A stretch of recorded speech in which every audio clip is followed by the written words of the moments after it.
Hello, I'm Azai. Welcome back to the Fruit of Grisaia. I just took a very short break, got myself some milk, and also an ice cream bar. Remember what I said in the last episode? I bought myself a lot of ice cream, and right now I'm just eating a lot of them. Like, today for breakfast, I actually ate like 4 or 5 bars of ice cream. Yeah, it was quite a big breakfast. Don't worry though, each bar of ice cream is like 150 calories. So all in all, it's about like 750. Not too bad. That's usually around the ballpark of how much I eat in a single breakfast. But alright, let's continue on, shall we? We are on the 3rd day of Angelic Howl. The 3rd day in the valley. When society slumps into an economic recession, it seems high-achieving graduates from elite universities often have an even harder time finding employment than their less brilliant peers. Okay, this is a bit random. Why are we talking about the recession?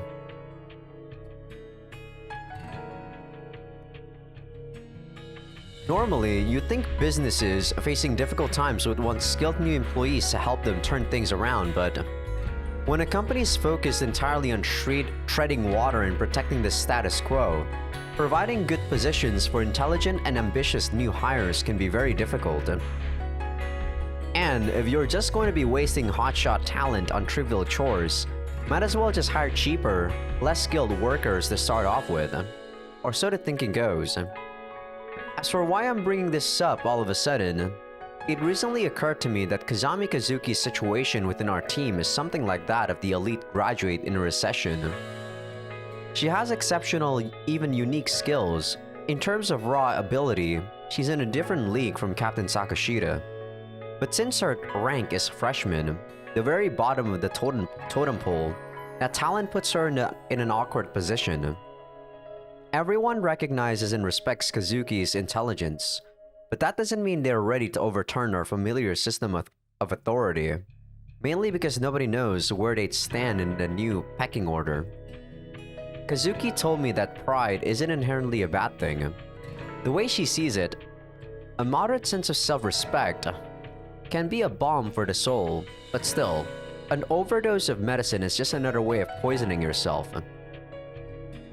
あまね、どこにいるの？あまね。こっちだよ、カズキ。ああ、いたいた。あなた、また日記をつけていたの？なんていうか、癖で暇な時に思いついたことを書き殴ってるだけなんだけどね。いいことよ。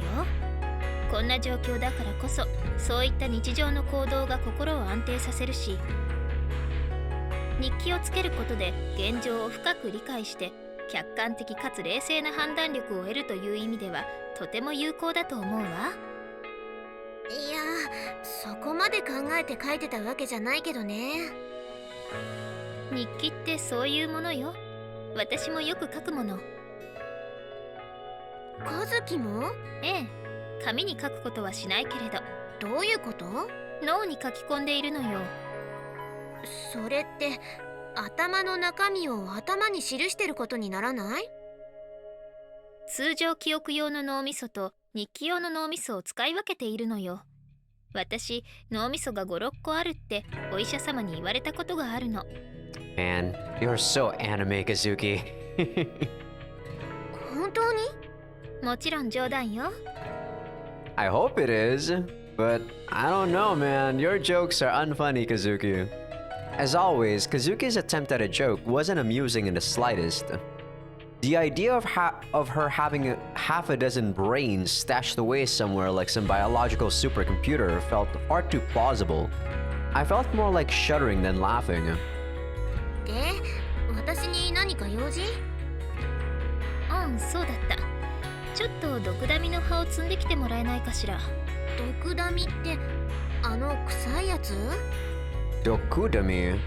I think I've heard the name from Persona 4 or something. It's like Dokudami tea that heals silence. I think, anyway. I might be wrong. そう、沢の近くにたくさん自生していたでしょ。あれを摘んできてほしいの。まさかあれ食べるの？食べられないわけじゃないけど、今回は薬に使うわ。薬？何の？かゆみ止め。薬のストックが乏しくなってきているから、代用の効くものは代用します。できればよもぎなんかもあると嬉しいけれど。よもぎって草餅に練り込むあれのこと？どんな草なの？見たことないの？どこにでも自生しているのに。ああ、これでも私都会っ子だし、草餅は作ったことあるけど、業務用のペーストを使ってたから。I'm also a city kid, Amane, but I play my fair share of Harvest Moon. I actually know what mukwort is. 仕方がないわね。Kazuki pursed her lips and glanced around the area. Her gaze settled on Koide Ritsu, who was sitting idly on top of a rock nearby, apparently not quite sure what to do with herself. 小出さん、私、彼女と草摘みに行こうと思うのだけれど、大テントで広岡さんと桜井さんに付き添っていてもらえませんか？はい。でも汗を拭いたり水を飲ませてあげる程度ですから、何も面倒はないと思います。お願いできますか？すぐに戻りますから。わかったわ。さて、それじゃあ行きましょうか。いいの？何が？だって小出さんは。 She was Captain Sakashida's partner. If our leader were to find out Kazuki had been ordering her friend around, I had the feeling things might get ugly again. いいんじゃない？彼女、することもなくて暇そうだったし、こんな状況だし、することがないとサボっているようで気まずいでしょうしね。Oh, I thought she was gonna say something more. From the looks of the text. そっか。Our supply of food was limited and shrinking. Under their circumstances, idle hands could be seen as a drain on our resources. The sick and injured had no choice. But for those of us still healthy, there wasn't much excuse for being anything less than proactive.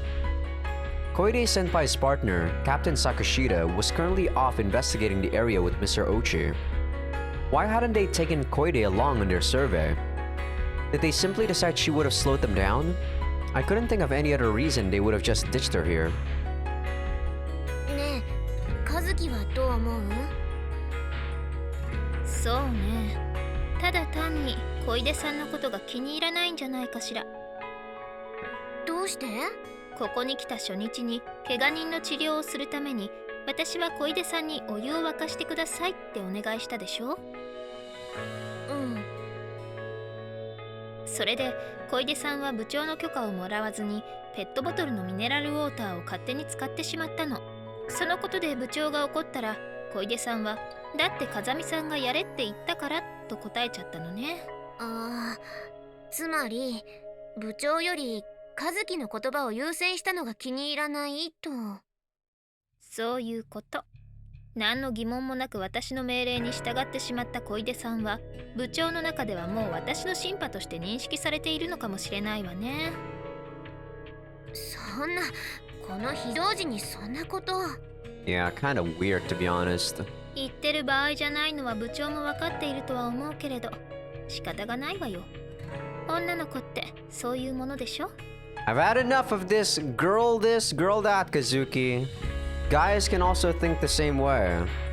I really dislike the fact that, you know, like, I don't know, like, people chalk it off easily, like saying girls can think in this way and guys have to think in this way. It's not a guy or girl thing. I feel like anyone could really think that way. Because they're trash, you know? Like, trash will think as trash as they are. まあね。 You might say that I'm a bit harsh, but I really do think that way. It's not whether it's a girl or it's a guy. If a person is incompetent, they will think in the most incompetent way possible to protect themselves. Female friendships tend to be power-based. Specifically, when girls choose their friends, they pick someone they think of as an inferior. Do you not also see that in the workforce? Oh my goodness. Do you not see how guys actually try to to go up the ladder when they work? My goodness. Maybe this is more common, say, in a high school setting, right? I think in high school setting, guys are less power-based, but there are still guys that do that too. If a guy is more popular than them, they try to join the circle, etc. I'd say. A girl inferior in academics, a girl inferior in appearance, a girl inferior at sports. Anything will do, as long as they're a clear inferior in some respect. We can graciously and confidently allow them to become our friend. せっかくお友達になってあげたのに、私よりその子がいいなら、その子とお友達になればいいじゃないって、そんな感じなんじゃないかしら。Man, if someone actually thinks that way, they're trash. でもそれを言ったら他の子たちはなんだかんだ言っても結局みんな和樹の言うことを聞いてるじゃない。私の言うことを聞いているというのとは少し違うんじゃないかしら。何か行動を起こそうというときは言い出した人間が責任者になるわけだし、現状を維持しようという保留案を提示した私に成り行きで同意しているだけじゃない？そうかな。やっぱりみんな和樹のこと天才だって思ってるし、従っていれば間違いないって思ってるんじゃ。だから人に天才だって言われるのは嫌なんだってば。私を羨ましいなんて思わないことね。天才になんかなったところで得られるのは賞賛じゃなくて敵意と嫉妬だけよ。そういうもの？ええ、そう。私に友達がいなかった理由はそれよ。あなたが我慢強い子で助かるわ、アマね。どういたしまして。というか、和樹本当に友達いなかったんだ。Well, she definitely didn't have the most outgoing personality. I couldn't picture her going out and trying to make a friend. I'd spend most of 3 days glued to her by now. But if not for that accident, it was hard to imagine we would have ever gotten to know each other like this. そのとっつきの悪さと遠慮知らない口ぶりと人を小バカにしたような態度を直せば友達できると思うよ。I do agree with Amani on this one. それは私に別人になれと言っているようなものじゃないかしら。But yeah, Kazuki, you also make a good point. まあ、そうなるかな。You know, in that perspective, you don't really know what you should be doing, right? Society tells you to do or to become a different person, to adapt to society, but you yourself are not very well equipped to actually handle or live in society. What would you do? If you're like Kazuki, I guess you can brute force your way with your intelligence and win at life that way, and like crush your enemies. But what would the average Joe do if they weren't like compatible with society? I think they would be seen as an outcast. 今さら私の性格が変わったら、むしろみんな気持ち悪いって言うんじゃないかしら。寂しくないの？今はあなたがいるし、それに弟がいるから、それほど寂しいとは思わないわね。和樹、弟なんているの？ええ、いるわよ。やっぱりあれ、和樹に似てるの？似ているかと聞かれればあまり似ていないわね。あの子は私と違って母親似だから。そうね、優しいだけが取り柄みたいなところがあって可愛らしい子よ。へえ、やっぱりその子も頭いいの？どうかしら。バカではないとは思うけれど、変に生真面目で不器用だし、私の弟って時点でどうしても比較されてしまうし、ちょっと頑張った程度じゃ誰も認めてはくれないのよね。そのことでは随分と悩んでいるみたい。そっか。Not surprising, I guess. Kazuki would be one incredibly hard act to follow. Everyone would naturally be expecting great things of her brother. Held up against the standard of his elder sister, the best achievements of a normal person would seem commonplace. At most, you could hope for a tepid, just what I'd expect from Kazuki's brother. But any minor mistake would get you a disappointed look that might as well be saying, "Are you really related to that genius?" I couldn't help but feel a twinge of sympathy. なんかちょっとかわいそうかも。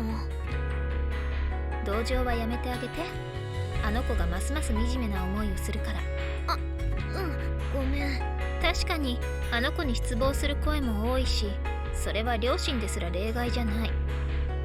でも私はあの子がとても大事だし、あの子をとても愛しているわ。 Damn you, parents. Lots of people aren't worth being parents, man. I have a lot of strong, what is it, opinions, but I do feel like, they come from very, I don't know, I guess bitter experiences that I also experience. それでいいのよ。たとえ世界中があの子を嫌っても、私が誰よりもあの子を愛している事実は変わらないのだから。Well, true, Kazuki, if you were there for him. If you were there for him. Not after this event, though. 偏ってるな。相手は弟なんでしょ？そうかしら。まあ確かに変質している自覚はあるけれど、弟に甘い姉というのも別に珍しくはないでしょ。甘い？和樹が甘い？I'd always viewed Kazami Kazuki as something like a walking beaker of acid in a school uniform. Sweet struck me as the single least appropriate adjective you could possibly apply to her. そんなに驚くようなこと？弟なんだから可愛がるのは当たり前でしょ。これでも一応優しいお姉ちゃんのつもりなのだけれど。似合わない。全然似合わない。びっくりするぐらい似合わない。Kazuki, the girl who'd probably take one look at the classic abandoned puppy in a cardboard box on a rainy day, tell it, "Fate is cruel, I suggest you curse the heavens," and then walk right off without batting an eyelid. Kazuki, of all people, a doting big sister? I could actually imagine her doing that. I probably wouldn't have think that to the dog. I probably would just see it and be like, okay, and then just leave. Because I'm not very much a kind person, like I said. I impulsively pulled my cell phone out of my pocket and checked the date. あれ？今日は4月1日じゃないよね。あなた、失礼にも程があるわよ。私だって人間だもの。弟を可愛がりもするし、弟が落ち込んでいれば不器用ながらも慰めようと試みることぐらいはするわ。I would say you are a decent sister, Kazuki. Kazuki was such a dry-eyed, tough-minded person that I guess I figured she was above any form of deep emotional attachment. To be honest, I could easily imagine her looking down on her newborn brother in a hospital incubator, muttering something like, "What do you think you're doing? I don't recall giving you permission to be born. You've thrown off my plans, whelp." Jeez! She sounds like a villain if you think her that way. あなた、今とんでもなく失礼なことを考えていない？ない。 When Kazuki fixed those inky blank eyes on me, it felt as though she was glaring right through my skull and into my thoughts. Flustered, I shook my head in denial. ねえ、弟さんってそんなに可愛いの？そうね。思わずキスしたくなるぐらい可愛いわ。へえ。Hearing all this was getting me a little interested in seeing him for myself. 実際何度かキスをしたけれど、何度しても飽きないわね。Given into temptation, kissing her brother, on the cheek or something, right? I mean, this is a hentai game, Amane. What do you think? I didn't have any brothers, so I didn't quite get it, but maybe that wasn't too out of the ordinary for a close pair of siblings. No, my sister doesn't kiss me all that often either. She has a couple of times on the cheek. But yes, not all that often. こうね、ギュッと抱きしめて口の中に舌をねじ込むと So 小さく震え dumb. ながらも必死に舌を絡みつかせてくるところなんか本当に可愛いわ。Damn you, hentai game! Huh? She thrust her tongue in her brother's mouth? Even for siblings? No, especially for siblings. Wouldn't that be downright abnormal? Just what was this girl doing to her brother? どうかした？あなた、顔が赤いわよ。Don't worry, Amane. Incest is something that people like in these erogays because it is immoral. さ、今ここで私が道徳を解き始めたらあなた笑う？ I mean, you can... Yeah, in a couple of years, you yourself are going to be very slutty, Amane. You can't talk about morals. I guess you could, technically. Because you would know about it, but even then, you're not really upholding those morals yourself in the next couple of years. 内容によるわね。Her actions are subtly mistaken in a number of ways. Please identify them. Share your work. 5 points. Kazuki's way of showing her affection for her sibling was clearly wrong. I never expected to be explaining a fundamental mistake like this to her, of all people. When I gently prodded her for more information, I soon discovered she was still taking baths with her brother. While Kazuki's body wasn't exactly well developed, she did have curves in the right places. Bathing with your brother at that age is more than a little dicey, right? Even at the best of times, the love between a brother and sister is built on a fairly precarious balance. And Little Miss Genius here had definitely taken things well beyond a tipping point. During their baths together, it seems she would stretch open her genitals for her brother's observation. The fuck? I actually do not remember this shit. Describing various sexual functions in detail. By this point, I was fighting the urge to cut my losses and run screaming into the trees. Skirting around the larger issue, I gingerly pushed the conversation along by hinting that the baths really needed to stop. Prompting her to inquire, is sleeping together at night also off limits? In a slightly dejected tone of voice. And when I went soft, mumbling something about maybe every once in a while, she fired off a cheerful, "So is it okay to peel his skin back and forth every once in a while? Just for fun?" Yeah, you're crazy, Kazuki. But then again, like I said, there needs to be some form of craziness in hentai games with the sex, or at least with the sexual implications. Peeling your brother's skin is what passes for fun in your book? I mean, what do you even mean by, oh, his foreskin, is it? Right, I see. Okay then. Hey, mind if I ask you something? To be honest, I feel a little silly asking a question like this to the infamous prodigy Kazami Kazuki. But I just can't help myself. I'm burning with curiosity. Here goes. Hey, might you be completely out of your goddamn mind? Okay, look, this is the only way of life I know. Really isn't helping me deal with this, you know? Can you cut a girl a break here? Ugh. というか、今まで誰も注意しなかったの？例えばほら、母親とかさ。そういえば子供の頃にお外ではしないようにねってそう言われたような気がするわ。Doesn't mean that she actually disallows it inside of the house, though. I guess she gets free reign because of her geniusness. 家の中でなら OK なのかよ。Meaning that her mom probably doesn't even want to disobey her, right? The hierarchy is probably her at the top, instead of the parents. It sounds like their mother made some mistakes here as well. Some pretty fundamental ones, actually. It wasn't hard to imagine Kazuki's home must have been an unusual place, since it was the environment that produced a super genius. But this freakish lack of common sense was well beyond my expectations. とにかく間違ってるから、このままじゃ和樹の弟、絶対にろくな大人にならないよ。そう？これでも結構真面目に育てているつもりなのだけれど。どの辺が？ありがとうって上手に言える子に育てているの。どういう意味？言葉の通りよ。素直に人に感謝することができるって素晴らしいと思わない？ I do agree. そりゃまあ。 Not just lip service, Amane, but you probably didn't think that far yet.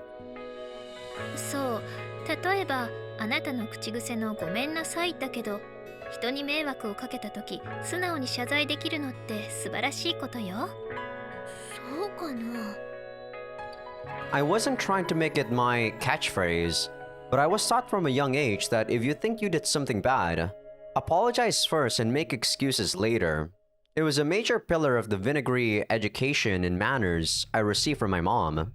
Which is pretty dumb. If you don't know what you actually did wrong and then you apologize, I feel like you're actually a dumbass. You gotta actually know that what you did is wrong first. Like, you know, what you did wrong. Ask them, like, where did I go wrong? If it's really something that you did wrong, then apologize. If you apologize first because you think you did something bad, like, from whose perspective is it bad, right? それと同じことよ。人に感謝することができる人間はできない人間よりも幸せな人生を歩めると思わない？ I agree. 確かに。 It may be a subtle difference as often as not, but if you can remember to show your gratitude in small ways, never taking the goodwill of others for granted, your life will probably end up ever so slightly the richer for it. あれ、和樹あんた、今ちょっといいこと言った？あなた本当に失礼ね。私はいつだっていいことしか言わないでしょ。それこそ私の言葉をまとめれば風見和樹名言集として税込み1890円で売れるぐらいよ。 Why 1890? That's like 2,000 yen with tax? No, tax included 1890. 何その微妙にリアルな値段設定。 What publisher would make a hardcover edition of that anyway? I could just picture it. Chapter 1. Taking a bath with your little brother is not a crime. Maybe the better question is, what's the target audience for a book written by a woman who molests her own little brother? お風呂か。そういえば。 It had already been 3 days since the last time I washed myself. 3 days I'd spent in a humid ravine, wearing the same unwashed school uniform. I pinched my clothes and brought my fingers to my nose, then quickly jerked my head back at the raw, sharp body odor they carried. くさ。ねえ和樹、私匂わない？ Probably. 人は生きていれば代謝を続けるものだし、それに今は臭い切れというか毒ダミの苦い匂いしかしないけど。やだな。お風呂に入りたい。沢が見つかって水は潤沢なのだし、水浴びをしたら？佐久間さんなんか沢が見つかってすぐに私のところへ水浴びの可否を聞きに来たわよ。Yeah, why not? いいの？むしろ衛生面に気を配らないと皮膚病になる可能性もあるし、その辺の事情を含めて部長にはすでに許可を取り付けてあるから何も問題はないわ。私も何度か水浴びしてみたけれど気持ちいいわよ。言ってよ。つか誘いなさいよ。私たちペアでしょ？だって私、あなたの隣で裸になるの嫌だわ。高級スポーツカーの隣に駐車された軽自動車の惨めをあなたは想像できる？ I mean, at this point, I don't think Amane is that well developed yet.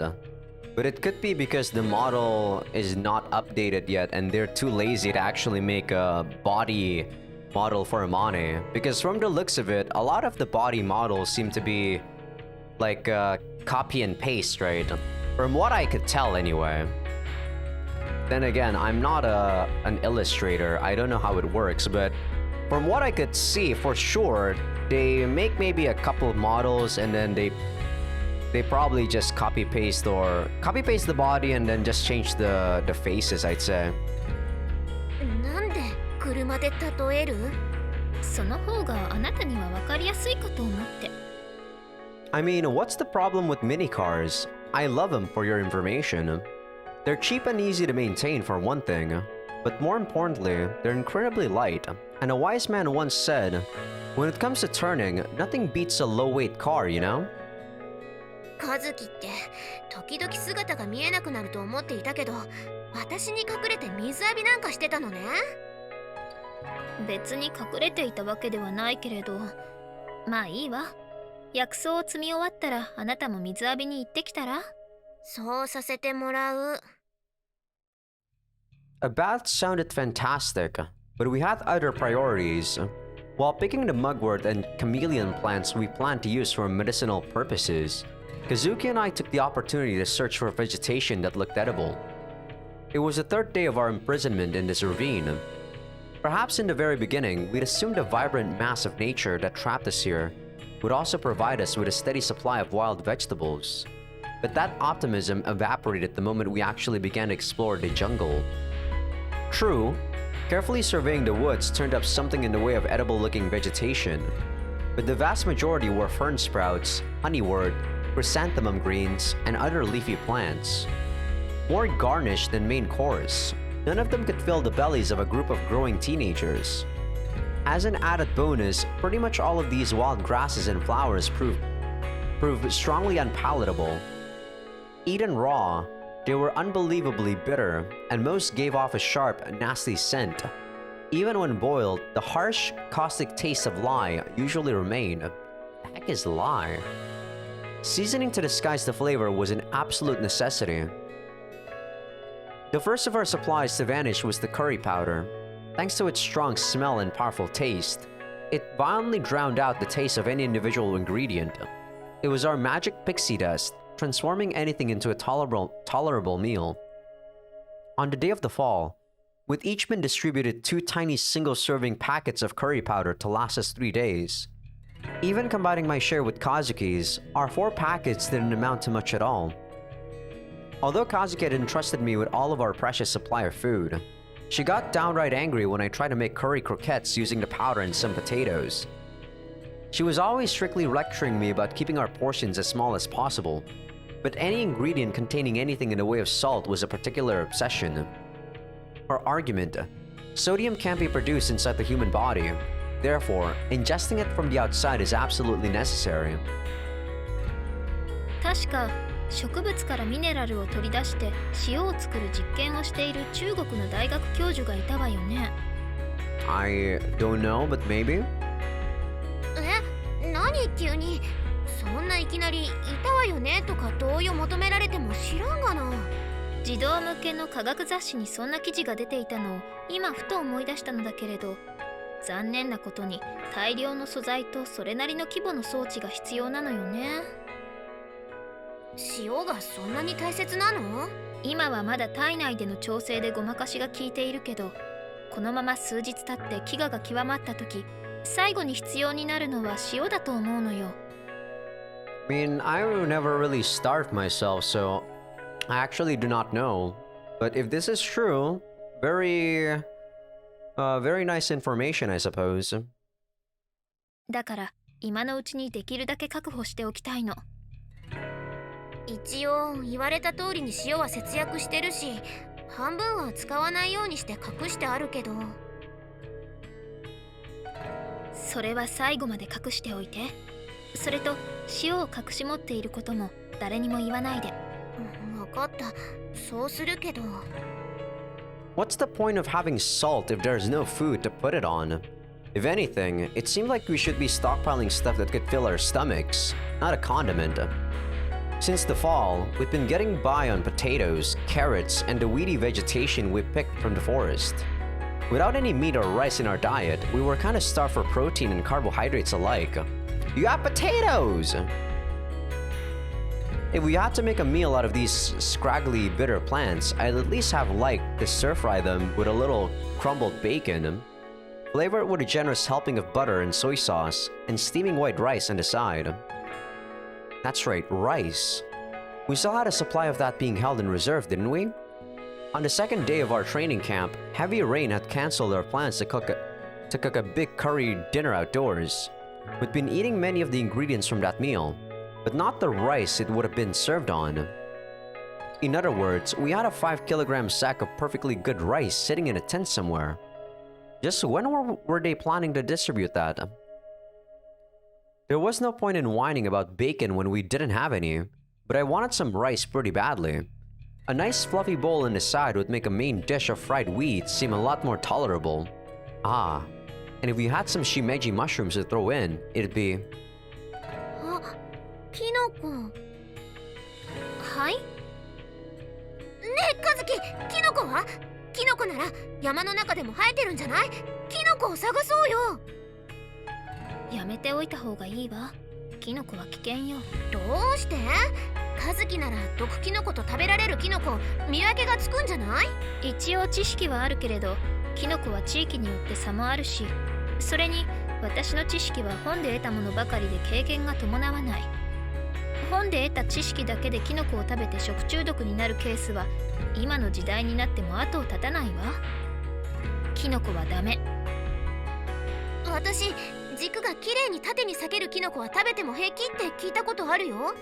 I don't think you understand just how important actual information is, Amane. You can't just remember hearing about stuff. You need actual facts. それは俗説よ。軸が縦に裂けるキノコでも致命的な毒を持つ種類はたくさんあるわ。悪いことは言わないから、キノコは諦めなさい。Thank you, Kazuki. People really don't understand that nowadays we also have like farms for almost everything.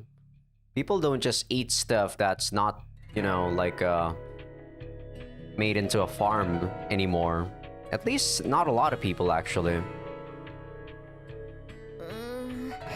いいアイデアだと思ったんだけどな。誰か嫌な子に食べさせて 2,3 日様子を見てからみんなで食べるという手もあるけれど、さすがにその冗談は笑えないよ。That one might not be a joke. 冗談を言った覚えはないわよ。 Yeah. Although she smiled lightly, Kazuki's voice wasn't amused in the slightest. She was quite seriously and neutrally informing me of a potential exchange. If we wanted edible mushrooms, we would have to sacrifice someone first. At the moment, we had edible plants, unappetizing as they might be. There was no need to risk death for the sake of a few mushrooms. But if we were to eat up all the shoots and flowers and herbs, where was our next meal going to come from? If we are forced to eat mushrooms, who takes the first bite? A road to survival we couldn't follow yet. A road not all of us could travel. Was Kazuki thinking of something like this when she spoke those words? Yesterday morning, had she already predicted that I would suggest gathering mushrooms? All of a sudden, her steady voice seemed strangely cold. I suppressed the urge to shiver. 誰だって死にたくはないでしょ。ほら、さっさと積んで戻りましょうよ。With those words, Kazuki bent down and began to put away the plants we had gathered in the mesquite rice cooker we were using as a makeshift bucket. None of us want to die. Those brief, perfectly obvious words sent a cold shock through my body. None of us were hiding our grief or anxiety particularly well anymore. Everyone was nervous. Everyone was scared. But I realized something from the spasm of terror I felt in that moment. Somewhere deep inside, we were probably still in denial. We were still optimistically averting our eyes from the cruel reality. I mean, couldn't blame you, really. Oh, that was a surprisingly fast day. The 4th day in the valley, so nothing eventful really happened there. In the 3rd day. As expected, another hot one. As early as mid-morning, it felt about 90 degrees out, if not worse. Spending time in the lush, humid jungle under such conditions would drain our energy surprisingly quickly. So we were told to limit our investigations of the area to the early hours of the day, before the temperature reached its peak. Investigating the area might sound nice, but to be perfectly honest, we were just foraging for food. Everyone had long since burned through the 3 days' worth of food distributed to us on the first night. From today on, the system was changing. We'd be getting our daily rations from the captain every morning. And that morning, she handed me a handful of rice, less than a cup's worth. That, and maybe a quarter of an onion. This was to make do for me and Kazuki both. Damn, that's like nothing.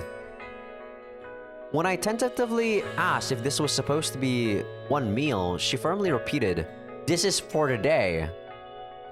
It wouldn't have been enough for anyone, let alone young girls with growing bodies. We were expected to make up the shortfall by heading into the forest and procuring our own food.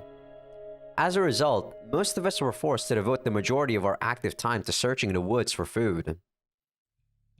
Fortunately, my partner, What? Damn you! I was wondering like there's something wrong there. Kazami, damn you. Kazami Kazuki had as small as an appetite as her diminutive frame would suggest.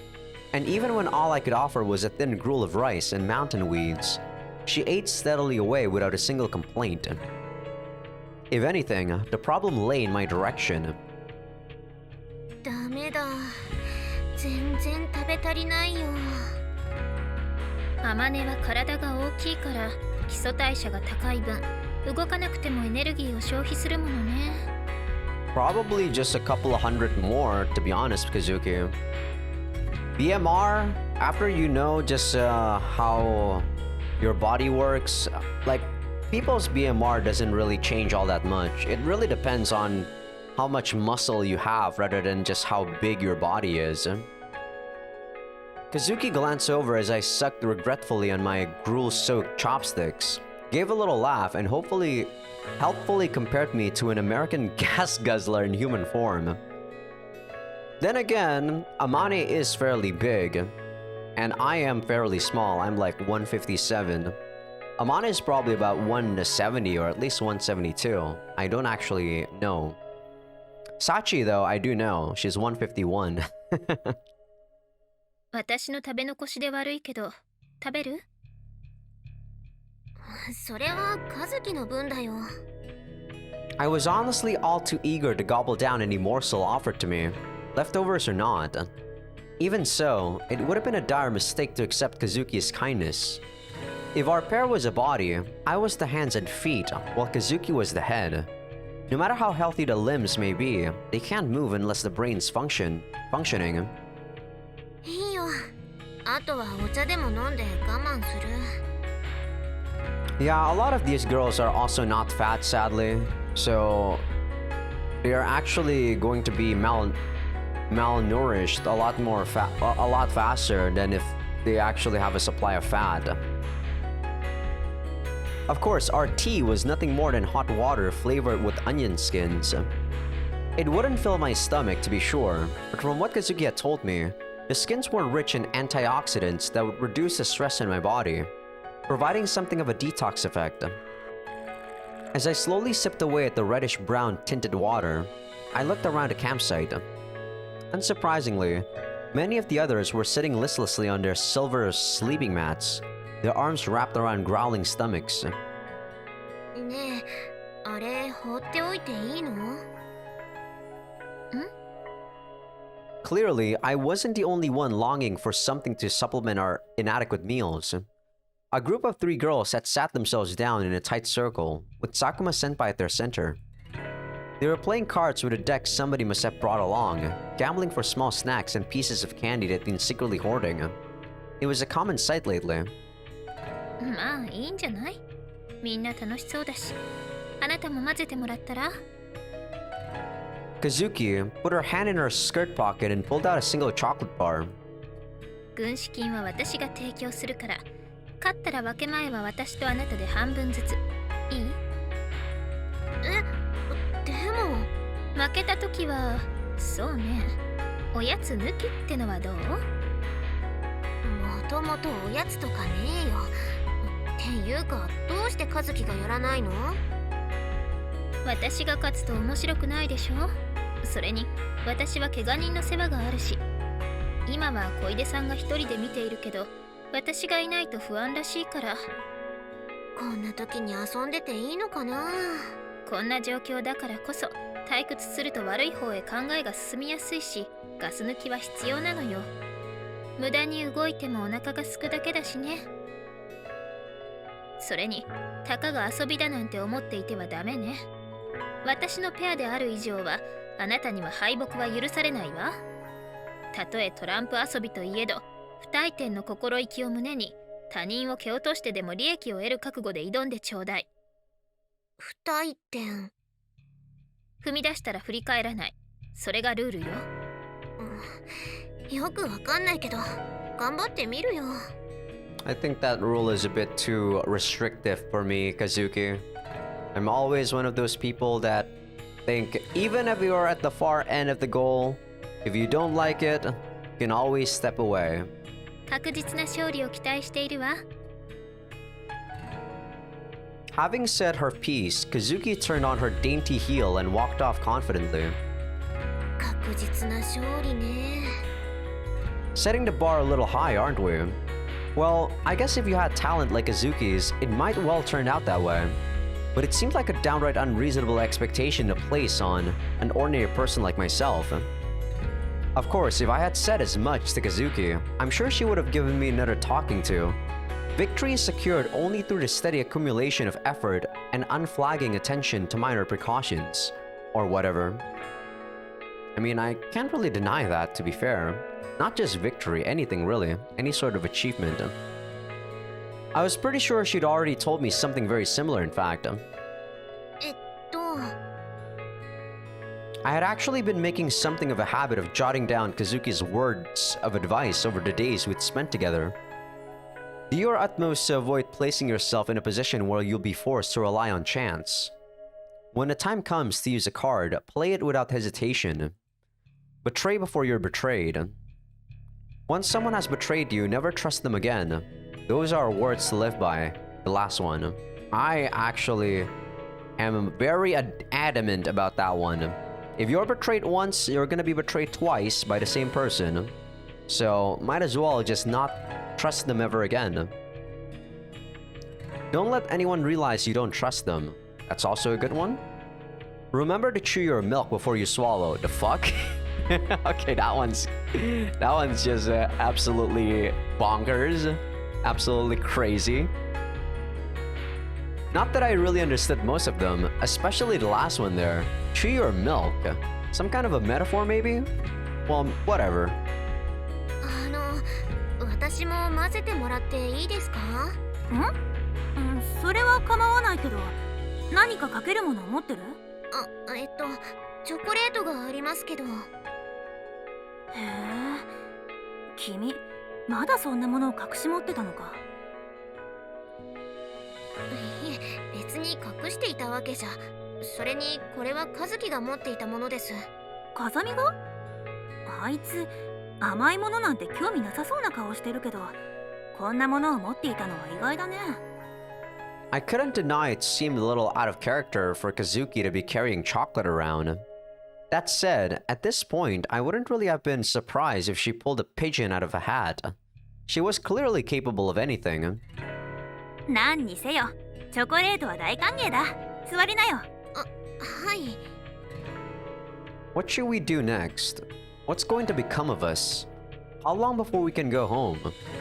Immediately after the fall, every word coming out of our mouths boiled down to a variation on one of those three sentences.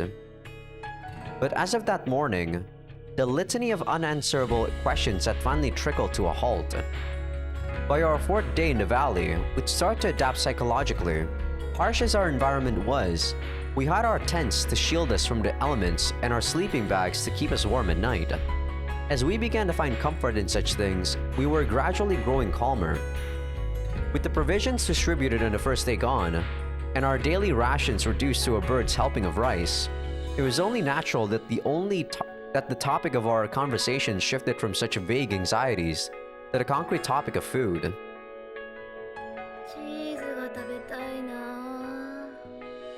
While studying the card she'd been dealt, Kaneda-senpai muttered those words to no one in particular like some kind of prayer. Her love for dairy was well known to the team. When practice ended and the freshmen took orders for their obligatory snack run to the nearby convenience store, she'd always request something cheesy. ないものは仕方がないだろ。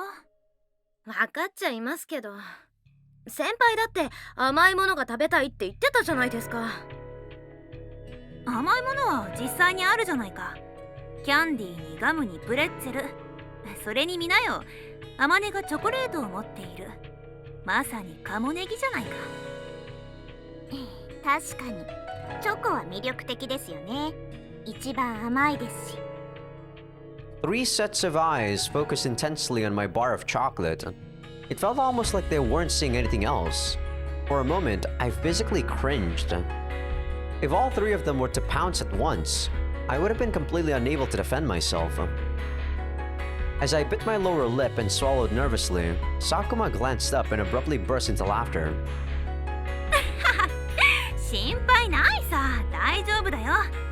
確かにここ最近苦くて渋い草ばっかり食べてるせいで甘いものに飢えているのは間違いないけど、たかがチョコレートで喧嘩を始めるほど私たちも子供ではないからね。I mean, when you're starving, you don't really think about being childish or not, you know? ですよね。もしこの場に小沢先輩がいたら、それも保証の限りではないですけどね。As she spoke, Ibuki discarded a pair of cards from her hand. True enough, Ozawa wouldn't have handled the situation well. Her juniors hadn't called her the devourer demon behind her back for nothing. Insensitive as it seemed, I couldn't help but think her instant death in the bus crash had at least spared her from otherwise inevitable agony. Perhaps she'd been lucky in a way. Thinking people that died lucky. I don't think that's a very good way of looking at things, Amane. そういえばさ、小沢ちんのバッグどうなったの？バッグ？ほらあの子、いっつもバッグの中にぎっしりとお菓子を隠してたでしょ。あのバッグがあれば私たちしばらく甘いものに困らないんじゃない？先輩たちの私物はバスから回収した後、全部先生に預けましたけど。ということは、やっぱり部長が管理してるってことか。Just then, I glanced absent-mindedly at the chocolate bar in my hand and did a bit of a double take. Come to think of it, Kazuki was the one who'd retrieved Osawa-senpai's belongings from the bus. Could this possibly be something Kazuki secretly swiped from her bag? ん？どうしたアマネ？君の番だよ。はい、ごめんなさい。Instinctively apologizing for no particular reason, I pulled the furthest card on the right from Sakuma's hand. She chuckled softly.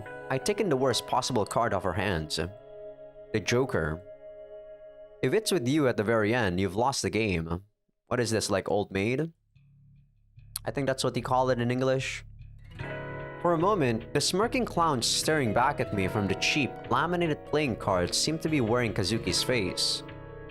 結局のところさ、食料を全部管理しているのは部長と小出のペアでしょ。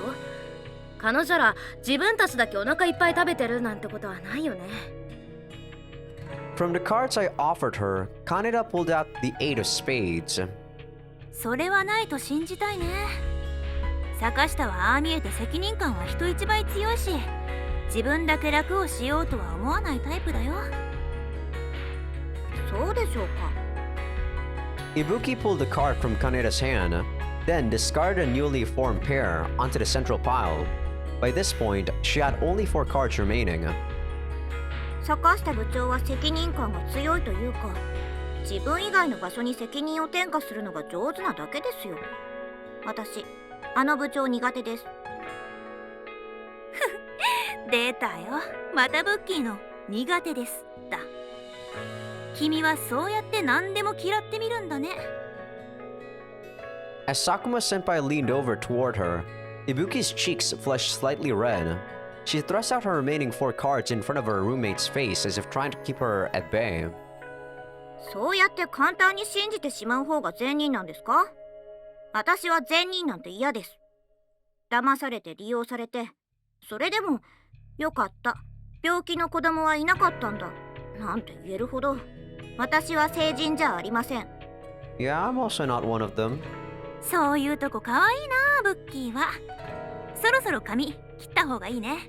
前髪を切ればもっと可愛くなる。余計なお世話です。私は好きでこの髪型にして。もう触らないで。イチャつくのは二人きりの時にしてもらっていいですか？ Wrinkling her brow as if trying to hold back an imminent sneeze, Kaneda flapped her hand in the air as if signaling to get on with the game already. うちのペアは小森が飼ってる犬がいるから余計な食いぶちが増える分食料の減りが早いんだよね。あの犬っころ生意気に雑草なんか嫌だって全然食べないし。そういえば犬って肉食なんじゃないんですか？雑食なんじゃないかな。うちの近所の犬なんか散歩の途中で道端に生えてる雑草とかむしゃむしゃ食べてるの見るよ。 Yeah, I think it depends on the breed, but I think most are actually omnivores. あ、それなんだっけ？肉ばっかり食べていると胸焼けするから食べるんじゃなかったっけ？でも今朝だって配給の玉ねぎ食べさせようとしたけど完全にそっぽ向いて見向きもしなかったよ。犬に玉ねぎ食べさせちゃダメですよ。犬に玉ねぎを食べさせると貧血を起こすって言うじゃないですか。そうなの？ I don't know, I don't have a pet, sadly. チョコレートもダメだって言うよね。それこそ犬に食べさせるぐらいなら自分で食べますよ。まあね。私も小森に同じようなこと言ったらさ、なんか責任感じたみたいで。犬が食べられそうなもの探すって今日も朝からずっと山の中を歩き回ってるよ。へえ、トリュフでも見つけてくるんですかね。あれ？トリュフは豚が探すんじゃなかった？ Yeah, you do. 何にせよ犬だけじゃなくて私たちの食べるものが問題ですよね。このまま雑草ばっかり Oh, 食 I べ thought て she was ても done, sorry. そう長くは持ちませんよ。 Having waited 3 days, we could hold out another 7. That was Kazuki's estimate. We'd stay here for another week, sipping on wheat soup. If our rescuers hadn't arrived by then, we'd have no choice but to go get help ourselves. Most likely, the captain was preserving a stock of food for that purpose. But when I said as much, Kaneda scowled dubiously. でもさ、救助を呼びに行くってどうやって？ As she spoke, Kaneda scratched irritably at the bandage wrapped around her forehead. The wound underneath must have been growing itchy in the humidity. 誰か一人代表者を決めてその人に水と食料を託して山を降りてもらうんです。降りられるならとっくにそうしてるでしょうが。こんな道もないような山どうやって降りるのよ。どっちに進めばいいのかすらわからないのに。だから部長と先生はそれを調べるために今も山に入っているんじゃないですか。責任者の自主的な行動って言えば聞こえはいいけどさ、それって無駄に食料を減らしてるだけじゃん。いっそのこと全員で別々の方向に山を降りればいいんだよ。 I am actually for in with what you said, Kaneda.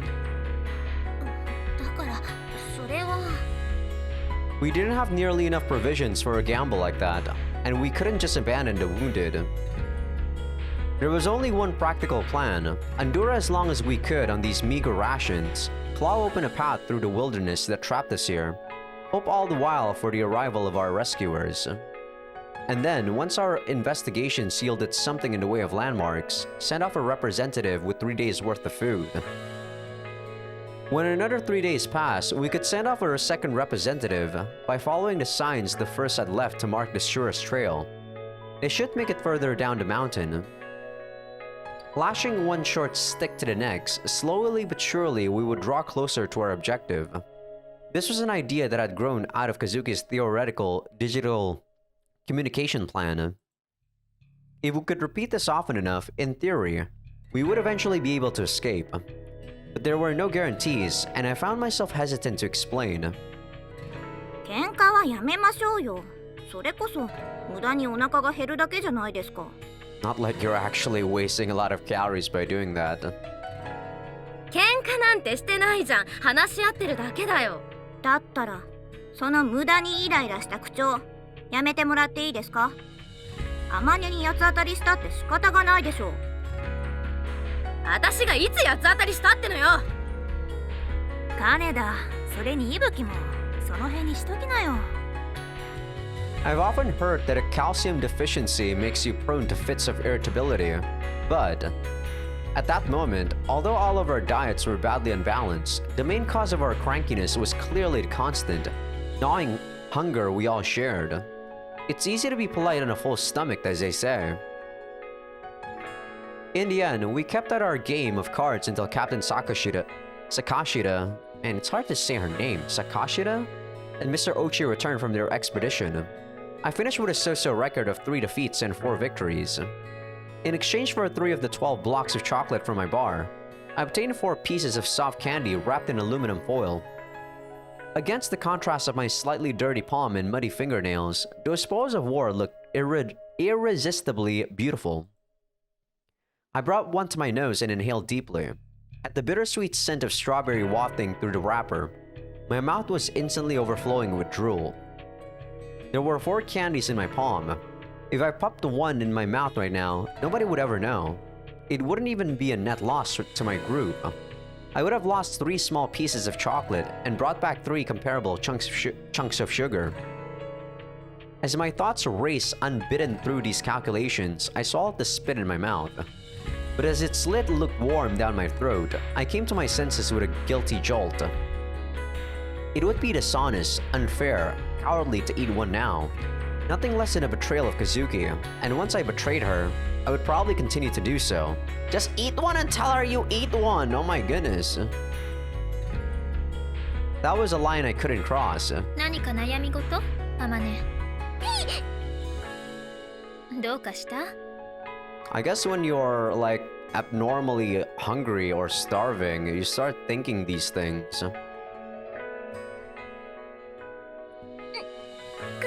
月、あなた、分かってて私をいじめているの？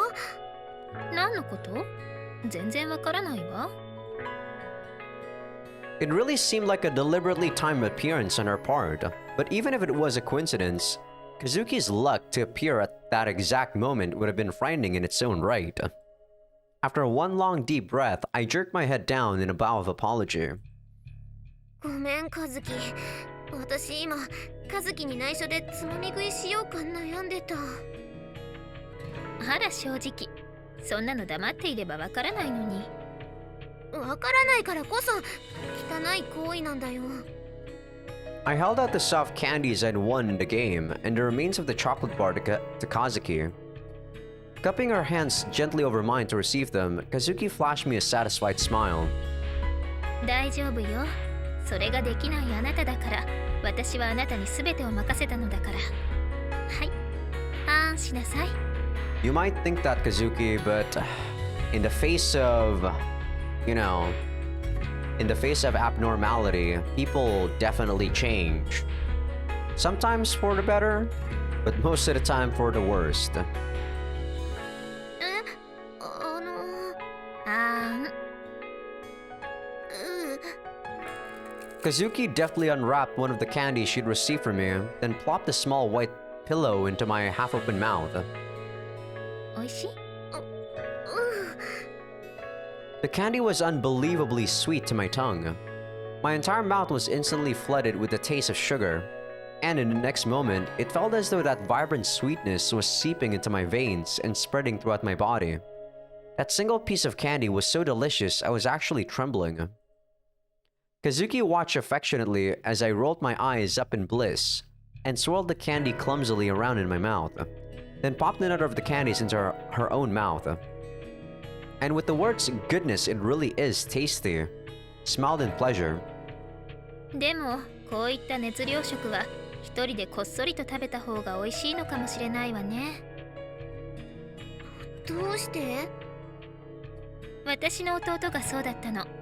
変に禁欲的というか、好きなものをあげてもあまり喜ばないし、後で一人で隠れてこっそり食べるの。I mean, aren't most kids like that? Then again, maybe not everyone. Some kids are actually a lot more honest than they let on. どうしてって聞けば、下手に喜ぶと誰かに取り上げられるかもしれないし、一人の方が落ち着くっていうのよね。That's actually quite logical for a kid.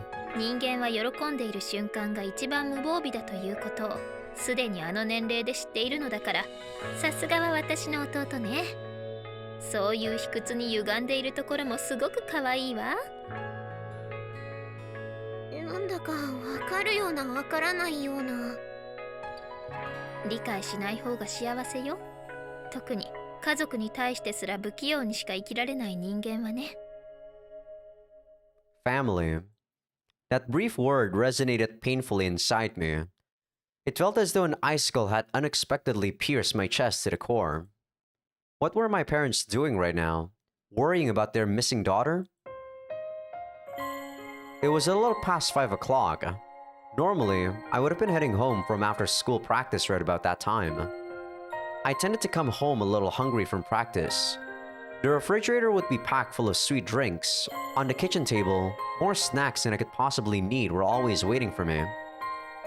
After a satisfying snack, I could head to the bathroom and take a long, luxurious soak in the steaming hot water.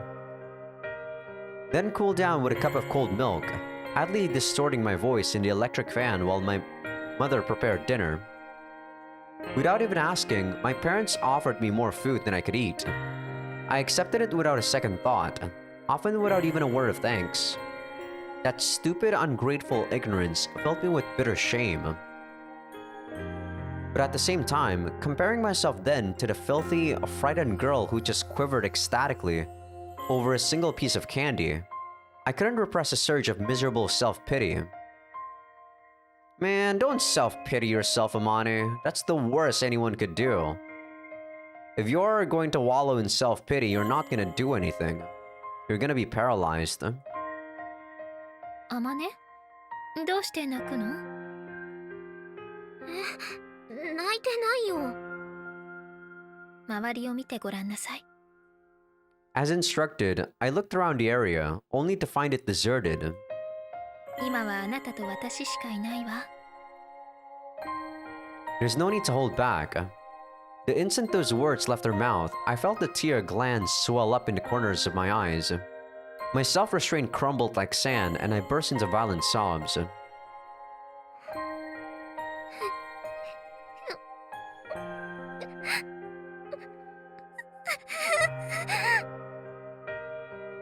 Crying wasn't going to fix anything.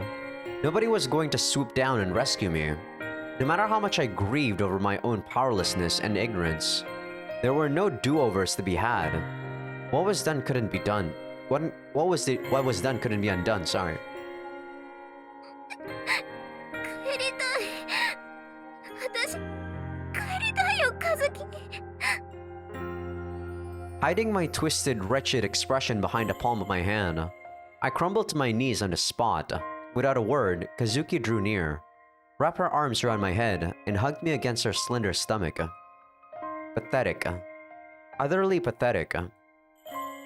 When I was still a child, there was a girl among the neighborhood kids who would break into tears at the slightest thing. I remember thinking of her as a nuisance, a stupid, useless crybaby. If I weep, somebody will come help me. Somebody will take pity on me and solve my problems for me. The transparent self-interest behind her actions was just as irritating as the blubbering itself. Wow, if you were thinking that as a kid, you were messed up as a kid, Amani. I mean, I think of girls as annoying when they're like crying, but not because of that. I'm just annoyed by the fact that they're loud. What the fuck? Damn! And now, I'd become just such a worthless, moaning crybaby, rubbing my runny nose against the belly of a girl considerably smaller than me, sobbing into her skirt. You're messed up, Amani. ごめん、和樹。ごめんね。許して。いいのよ、大丈夫。今すぐってわけにはいかないけれど、いつか必ず私があなたを家に帰してあげる。約束するわ。As she spoke, Kazuki took one arm from around my head and began to softly stroke my hair. My family wasn't with me. There's no way such a pointless, clingy little breakdown could have been anything but irritating to anyone in this place. They were all suffering just the same. But even so, Kazuki didn't push me aside. She held me gently in her arms and accepted it all, offering me soothing, hopeful words. That kindness was painful in its own right, but at the same time, it felt like an irreplaceably precious gift. 和樹は辛くないの？帰りたくないの？ Turning my face up from Kazuki's belly, I met her gaze with watery eyes and mumbled a distinctly childish question. She gave a little laugh, her stomach shaking lightly against me, and answered, "Don't worry about me. I'm a genius." 帰りたいかと聞かれれば、それはもちろん帰りたいわ。私がいないうちに弟が両親にいじめられてやしないかと思うと気が気じゃないわ。Closing a single eye, Kazuki furrowed her brow and pursed her lips. こんなことになるのなら、小森さんが犬をそうしたように、私も弟をバッグに詰めて内緒で連れ込んでしまえばよかった。失敗したわね。No, I'm pretty sure that wouldn't have worked out too well for you. With one final loud sniffle, I found my sobs had given way to a small burst of laughter. 天才でも失敗するんだ。もちろん天才だって失敗はするわ。失敗を失敗で終わらせない人を天才というのよ。そしてそれに一生気がつかない人を凡人と呼ぶの。Pretty good words to live by there, Kazuki. 天才も楽じゃないね。Yeah, I mean, people who throw the word genius here and there, especially people that call themselves genius. I don't know. Kind of weird, to be honest. 私の苦労を思いばかる余裕が出たのなら、そろそろ泣き止んでいただける？大の男を腹で泣かせることができれば女として一人前だとは言うけれど、あなたは女の子だしね。そろそろ鬱陶しいかも。優しくないな、和樹は。それは心外だわ。私だってできることならあなたが泣き疲れて眠ってしまうまでベッドで絵本でも読んであげたいけれど、ここにはベッドも絵本もないのだから仕方がないでしょ。ごめんね、多分もう大丈夫だから。なんだろうね、自分でもなんで急に泣いたのかわからないよ。I mean, people always wallow in self-pity, Amane. Some people do it more often than you, for sure. It's okay sometimes to wallow in self-pity as long as you can get back up. But don't do it too often. Even the strongest of people can't really get back up if you do it often enough, I feel. 流した涙はきっちりと舐めておきなさい。貴重な塩分がもったいないわ。それと Kazuki reached out, took my hand, and dropped all the remaining candy and chocolate onto my palm. これはあなたに預けます。即効性の高い熱量食は貴重よ。私がいいと言うまで手をつけずに保管すること。いい？わかった。If Kazuki was entrusting me with such important provisions, it was clear she genuinely trusted me. I absolutely couldn't betray that trust. Biting my lower lip at this heavy sense of responsibility, I stared intently at the chocolate in my hand. Watching my reaction, Kazuki sighed slowly through her nose. 生真面目なのはいいけれど、責任と責任感を履き違えないことね。そうやって何でも我慢して耐えちゃう子は弟を見ているようで切なくなるし、そんな子は長生きはできないわよ。責任と責任感って何が違うの？負うべきものが責任、負わなくていいものまで追いたがるのが責任感。その境目を見失わないように。Kind of like what people think when someone dies, right?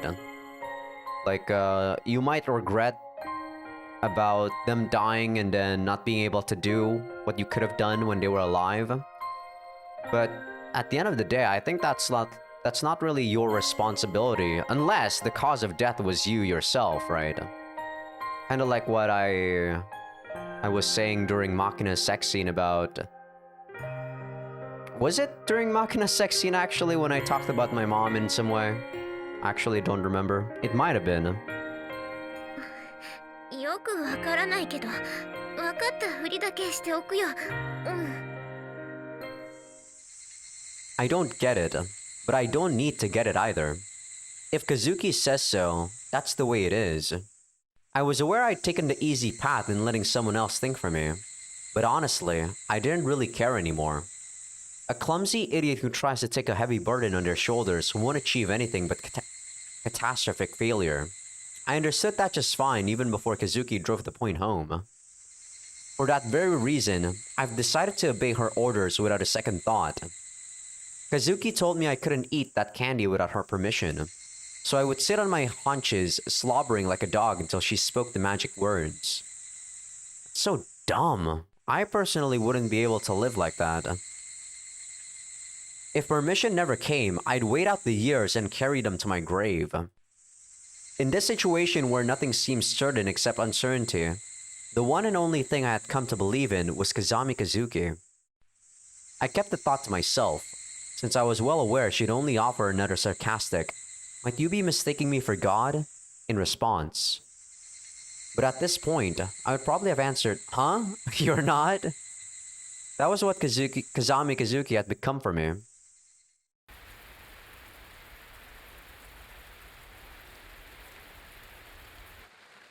The fifth day in the valley.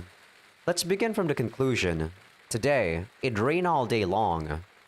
To be honest, I had no idea rain could be this unpleasant.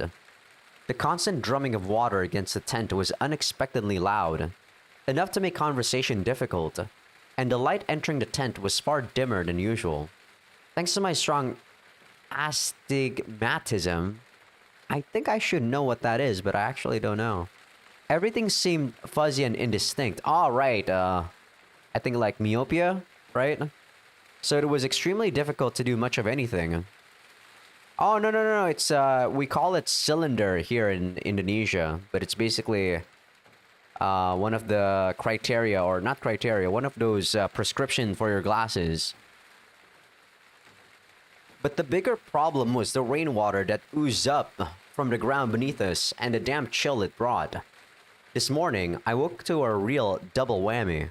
The psychological jolt of emerging from a familiar nightmare, and the physical pain of a throbbing headache. I'd piled 2 mats under my sleeping bag last night, but when I came to, I was soaking wet. My body temperature had fallen as I slept, and the chilled blood running through my veins had numbed the blood vessels in my brain.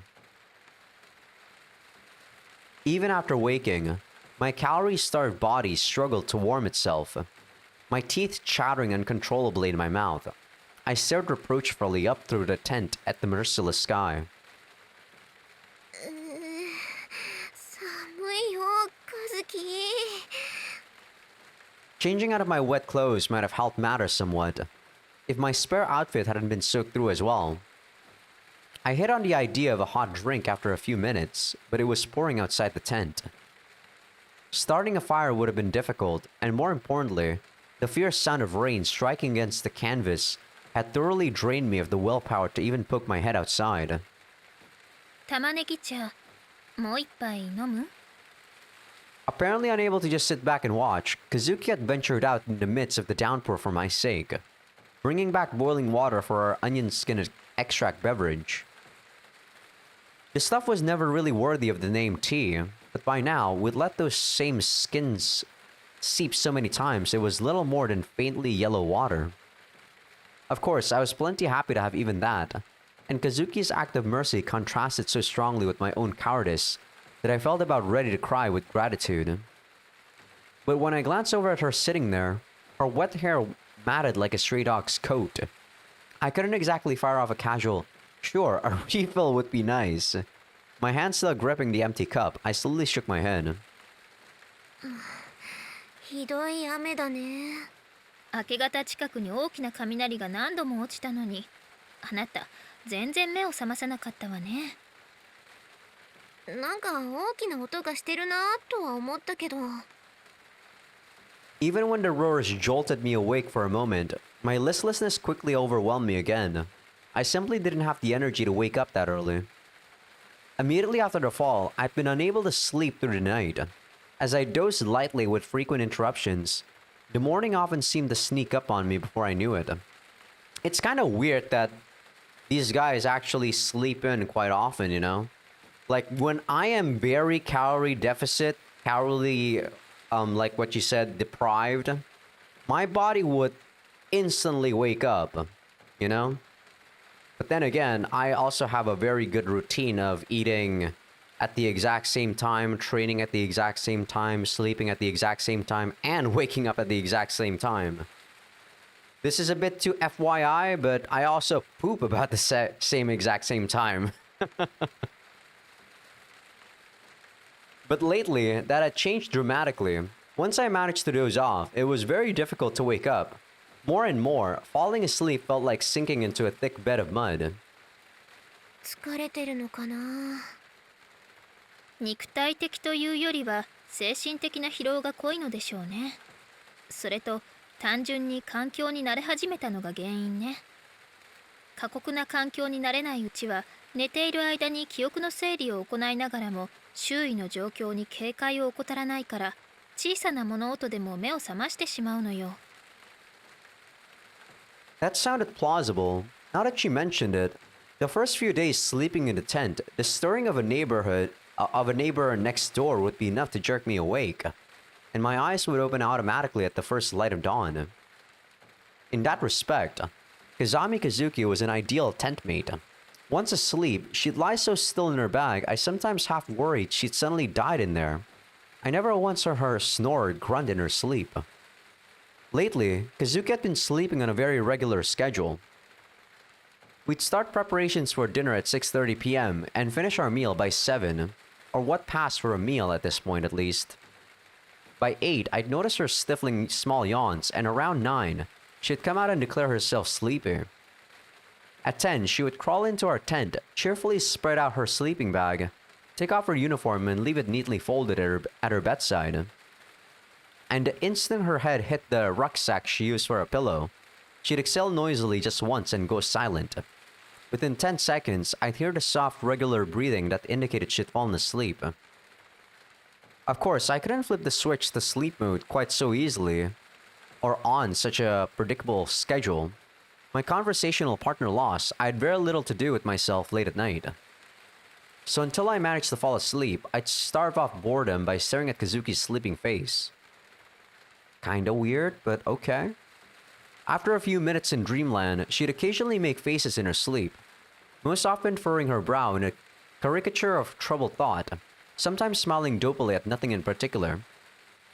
ねえ、和樹って夢を見たりするの？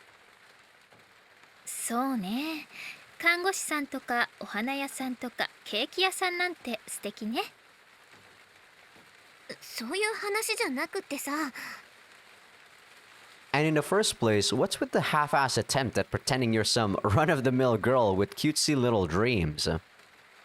Forget being a nurse, you'd be much better suited to the role of a black market surgeon with a tattered old doctor's robe, florist, cupcake peddler, try-con artist, maybe the founder of some sketchy cult. ああ、夢って睡眠時に見る方の話？それならもちろん見るわよ。Everyone dreams, you know. You just sometimes forget about them, or most of the time actually. どんな夢？今日見たのは学校に入りたての頃、学食のセルフサービスのシステムがよくわからなくて戸惑った時の夢を見たわ。基本的に過去に経験した記憶の再配置が多いかしら。空を飛んだりするような夢はあまり見ないわね。そうなんだ。私は最近高いところから落ちる夢をよく見るよ。Well, they do say dreams are accumulation of your anxieties. I've had dreams of the sort ever since I was a child. Most often, I'm falling from the top of a cliff. As the ground beneath my feet crumbles to nothing and I plunge downward, I stare in quiet composure at the earth far below. My thoughts are oddly calm. Guess I'm going to land right about there. And as long as I keep that detached perspective, I never seem to hit the ground. But eventually, it occurs to me that I'm dreaming. In the next moment, I slam into the earth and jerk awake in my bed, my whole body rigid with shock. What might a dream like that signify? Kazuki's answer was a brief, "It means you're uneasy." Other than falling, my most common dream was probably of the running variety. This very morning, I had found myself fleeing some vaguely defined but menacing pursuers. A countless number of black shadows hot on my heels, I was pushing my way desperately forward through oily, thick air, dragging my strangely heavy legs along the ground. The illusion was unusually persistent, even when I realized it was a dream. It kept its hold on me. Just as I began to beg myself to wake up, my eyes had slowly opened to the sensation of that throbbing headache. I turned on my cell phone briefly to check the time. Apparently, it was already past 2 p.m. The rain was still hammering fiercely down. By now, the tent was half submerged in muddy water. There was nothing to do but curl myself up in my heavy, wet uniform, rubbing my arms and trembling from the cold. You could, go buck naked or something, and maybe, towel yourself up, Amane. I assume, it wouldn't be comfortable being wet in your school uniform. Although I was doing nothing at all, my stomach was still growling, and although my stomach was growling, it was still raining outside. Thinking of the time it would take to start a cooking fire, I lost all motivation to try. What were the other girls doing right now? I took a quick glance out the entrance of the tent, but there didn't seem to be anyone moving through the downpour. They must have all been quietly enduring the storm in their tents. The steady drumming of the rain was the only sound I could hear. The cries of the cicadas, so vigorous and persistent when the weather was clear, were utterly gone. So too the eerie shrieks of the unseen birds hidden in the treetops above. Kazuki? Suddenly, wanting to hear another human voice, I called Kazuki's name. There was no response. When I looked over, I found Kazuki sitting on her sleeping mat, just as before, but at some point, her eyes had fallen and closed. そうか。2時か。 Every day, Kazuki would take a nap sometime between 2 or 3 in the afternoon. It was never more than a quick 15-minute doze, so the first few times I thought she just nodded off out of exhaustion. But it happened every day at roughly the same time, so it soon became obvious this little siesta was part of her schedule. 何も座ったまま眠らなくてもいいのに。 Nobody's going to complain if you lie down like a normal person. Of course, considering the minor flood we had going on in here, that probably wouldn't be much of a relaxing option at the moment. This was a grave problem indeed. We'd have to think up a countermeasure of some sort before it happened again. But the damp floor isn't the only inconvenience brought on by the rain. For one thing, writing in this diary isn't easy when the pages are wet. And unfortunately, I've been in the grips of a much more serious dilemma for a little while now. Probably thanks to that big mug of onion tea this morning, I'm currently enduring a desperate need for a visit to the bathroom. The urge to pee was painfully intense, requiring constant effort to restrain. My pen trembled against the diary pages as I wrote.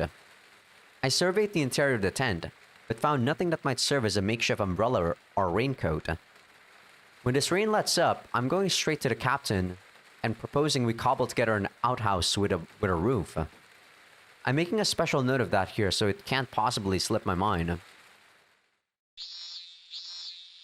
Wow, it was raining like the whole day? This is the first time we actually woke up this early.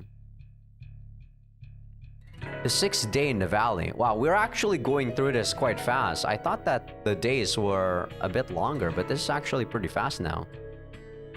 After a full day of unrelenting rain, we woke to a blessedly clear morning. Our life here has begun to assume something of a rhythm. Initially, our mornings were a bit chaotic, with people crawling out of their tents at random times. But recently, everyone's been waking up by 6 a.m. at the latest, although it would be more accurate to say they're being forcibly woken up. Naturally, The one beating the stragglers out of bed is none other than my partner, Kazuki. Of course, that doesn't mean she literally goes around trashing them. That would be much too inefficient. The recipient of her violence is the bottom of an anodized aluminum cooking pot. 15 minutes before the 6 a.m. wake-up call, Kazuki dangled the pot in question from a tree branch and began to wail away on a metal surface with a wooden sword she's nicknamed the Punishment Rod, producing a piercing series of clangs. 総員起こし15分前。 What, are you gonna give them food? Why would you wake them up when they actually should be sleeping? Sleeping actually makes you burn less calories, by the way, than when you're waking up. Then shouted a wake-up call in full military style. What's the deal with that punishment rod anyway? Sadly, it's nothing more than a crud wooden sword we'd used to split watermelons as part of our recreational activities at the camp. And when someone as tiny as Kazuki brandishes it around, it looks less like a weapon and more like a prop for some corny slapstick routine. 10 minutes after that initial wake-up came the signal for folding hammocks. Apparently we're on an old-fashioned battleship now. After 5 minutes to roll up our sleeping bag and mat, the pot received another vigorous thrashing for the 6 a.m. muster. All hands lined up in front of the tents for roll call. Obviously, this is all pretty annoying, and at first there were a lot of complaints. But when forcefully informed that fixing a regular schedule of activity in order to reset your body's internal clock is the fundamental basis of a sound health maintenance plan, nobody had enough of a counter-argument to voice open objections. And so, every morning, the entire group gathers obediently in a line for the daily physical. Or, as the seniors refer to it behind our backs, Professor Kazami's tour of inspection. These health checkups amount to little more than a quick interview about any ailments, followed by any words of caution the doctor has to offer. But considering our isolation and general cluelessness, Kazuki's extensive knowledge has become something of a reassuring guidepost for many. So this daily advice is fairly well received, for the most part. What about Sakaashita? I thought she's going to, at least, be annoyed at this. Or letting Kazuki just do whatever she wants. As the comparison to an imperious doctor sweeping around their hospital might suggest, Kazuki has a retinue on these rounds. I tag along beside her from one patient to the next, taking notes in a memo pad we've devoted to medical records. The summary I jot down at the end of the page doesn't change much from day to day. No major problems given the circumstances. To rephrase, everyone's suffering from varying degrees of malnutrition, but they're not about to keel over and die today or tomorrow. After the general inspection, we turn our attention to those who'd suffered external injuries, that is, Kaneda and the cut on her forehead, as well as Sakura in her lacerated abdomen. We perform what treatment we can, cleaning the crudely stitched wounds with a disinfectant made from wild herbs. Then replacing their bandages with ones with washed clean and sterilized in boiling water.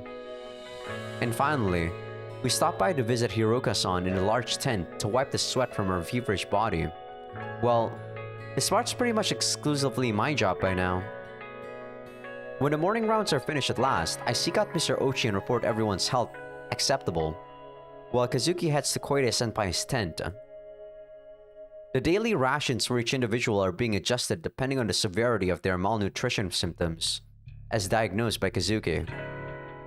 The distribution of the day's food, or as Kazuki now refers to it, chow time, is held at 7 a.m. Until then, everyone's supposed to take care of their laundry and air out their bedding. In particular, our sleeping bags have to be thoroughly dried in the sun on a regular basis, or they'll be sprouting clumps of mold before we know it. Damn, Amani, talk already! I'm actually getting quite dry from all this, reading. There's no sense, or no look at that! What the fuck? This is all my saying. This is me just talking. This is Kazuki. Look at that! Holy shit! Almost half of it is just wall of text. After passing on the medical report, I returned to our tent, grabbed Kazuki's bedding along with mine, then laid him out on top of the tent to dry. Finally, I head to the stream to take care of our combined laundry, then make my way to the captain's tent with our rice cooker to receive our daily rations. The routine started normally enough this morning, but at this final step, we ran into our first serious breakdown in the process, one that will probably have lingering effects going forward. I arrived slightly early at the captain's tent, where she manages our entire food supply in cooperation with Mr. Ochi and her partner. Koide was waiting inside as usual, but today her face was ghastly pale. どうしよう。何かあったんですか？ Thank you. Thank you. I need a break there. 一本足りないの。どうしよ足りないって何がです？人参の数よ。小出さん、数え間違いではなくて？もう一度数え直してみては？人参？ As they explained the situation to me, there had been a total of 11 carrots carefully stocked away. On Captain Sakashida's orders, when that number fell to 10, they were planning to halt distribution and hold the rest in reserve. But when Koide-san counted this morning, the 11 carrot they'd been intending to divide and hand out to the group was missing. じゃあ、今日から人参は配給されないってこと？それはさして重要ではないのよ。問題はいつの間にか1本消えていたという事実ね。消えた？人参に足があるわけでもないし、一人でに消えることはないわ。ということは可能性は2つ。単純に数え間違えていたか、もしくは誰かが食べちゃったか。私じゃないよ。私食べてない。本当だよ。私人参なんて嫌いだし。疑ってはいませんから安心してください。ただそうなるともっと厄介な問題が浮上してくるのよね。どういうこと？つまり誰かが盗んだという問題です。盗まれた？誰に？そう、厄介なのはその点です。こんな閉鎖空間で犯人探しでも始めようものなら誰もが疑心に暗鬼を生みます。正直現状では結束や信頼が失われるのが最大のデメリットです。Everyone suspects everyone else and is suspected in turn. That's never a pleasant feeling, and it rarely ends well. It certainly wouldn't help that our group was composed of house-starved teenage girls. If the criminal were discovered, there's no doubt she would have faced a vicious denunciation session. And if the investigation failed, it was all too obvious that reign of condemnation would fall instead on Koide for allowing this theft from our food supply to take place through her incompetence. どうしよう。助けてよ、鏡さん。私が悪いんじゃないよね。だって私ちゃんと千秋さんの言う通りに、部長の言う通りにしただけだよ。落ち着きなさい、りっちゃん。いや、りっちゃんって呼んでやるなよ。先輩だぞ。あんた幼馴染か。いいですか、小出さん。幸いなことに人参紛失の事実を知っているのはここにいる人間と犯人だけです。つまり黙っていればバレないのではなくて？うわ、隠蔽だよ。泥に泥を塗って隠す気だ、この女。それは無理。人参の残りの本数は部長も先生も知ってるし、黙っていてもいつかバレちゃう。It wasn't a proportionally large theft, but carrots are easy enough to count. Its disappearance would be all too obvious. この場合、解決法というか打開策は2つあります。面白い方法とつまらない方法があるけれど、どっちが聞きたい？面白い方。いや、両方聞かせろよ。それじゃあまずは面白い方だけど、これは簡単。もうね、いっそのことここにある人参全部持って逃げる。 You're crazy. 逃げる？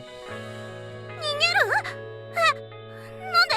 どこに？人参がなくなって何が困るって突き詰めた話部長にこっぴどく叱られるのが一番嫌なわけでしょ。だったら人参を全部持って山に逃げ込んでそのまま脱出を試みてはどうかしら。 He's not gonna go far with just 10 carrots, you know. うまいこと脱出して救助を呼ぶことができればたかが人参を持ち逃げしたことなんてもう誰も責めないだろうし、むしろ救世主として末代までの語り草になるわよ。 Yes, that's a very fun way, Kazuki. それがあんたの言う面白い方法？面白いわよね。いや全然。あれあれじゃねえよ。真面目に考えてよ。私このままじゃ千秋さんに怒られる。ちなみにつまらない方法ってのは？ああ、それはもう本当につまらないわよ。ただの因数合わせね。何それ？要は人参の本数が合っていれば何も問題はないのでしょ。 With those words, Kazuki picked up a kitchen knife and casually lopped off the tip of the nearest carrot. With quick, firm strokes, she sliced the carrot into pieces, then started right in on the next one. ちょっと貴重な食べ物をおもちゃにしないで。まあいいから落ち着いてよく見なさい。どう？ほら、これで11本。When I looked down at the cutting board, the missing vegetable had somehow reappeared. I counted the sliced carrots again, slowly and carefully. There were 11 in total. 何これ？11本。あれ？嘘！本当に11本ある。不思議。どうやったの？結構有名なパズルなんだけれど知らない？ある物体を切り分けて並べ替えると全体の面積が増えたり、逆にピースを追加しても面積は変化しないといったよくあるパラドックスパズルよ。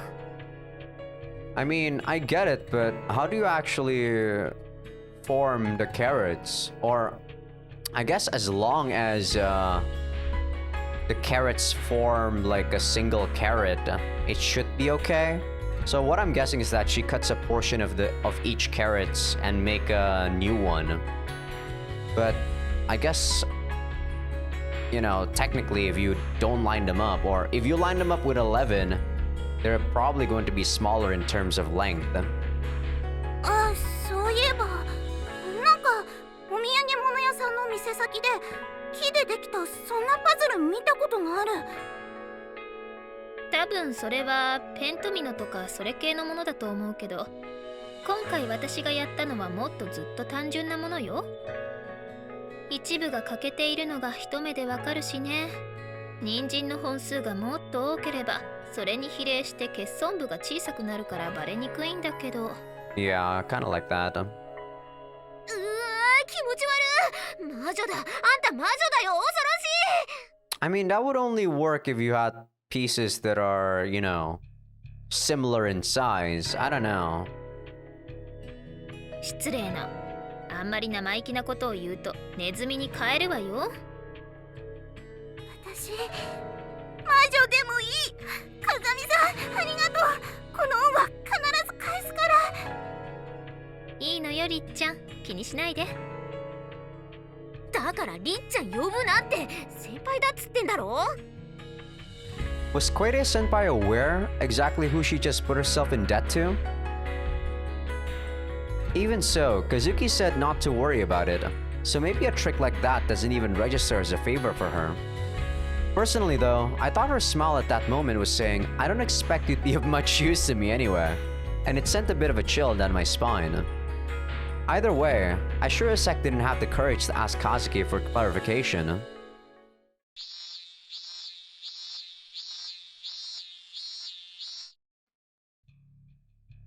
The 7th day in the valley. Wow, they really skipped the 6th day. The 6th day literally was just showing you that a carrot was stolen.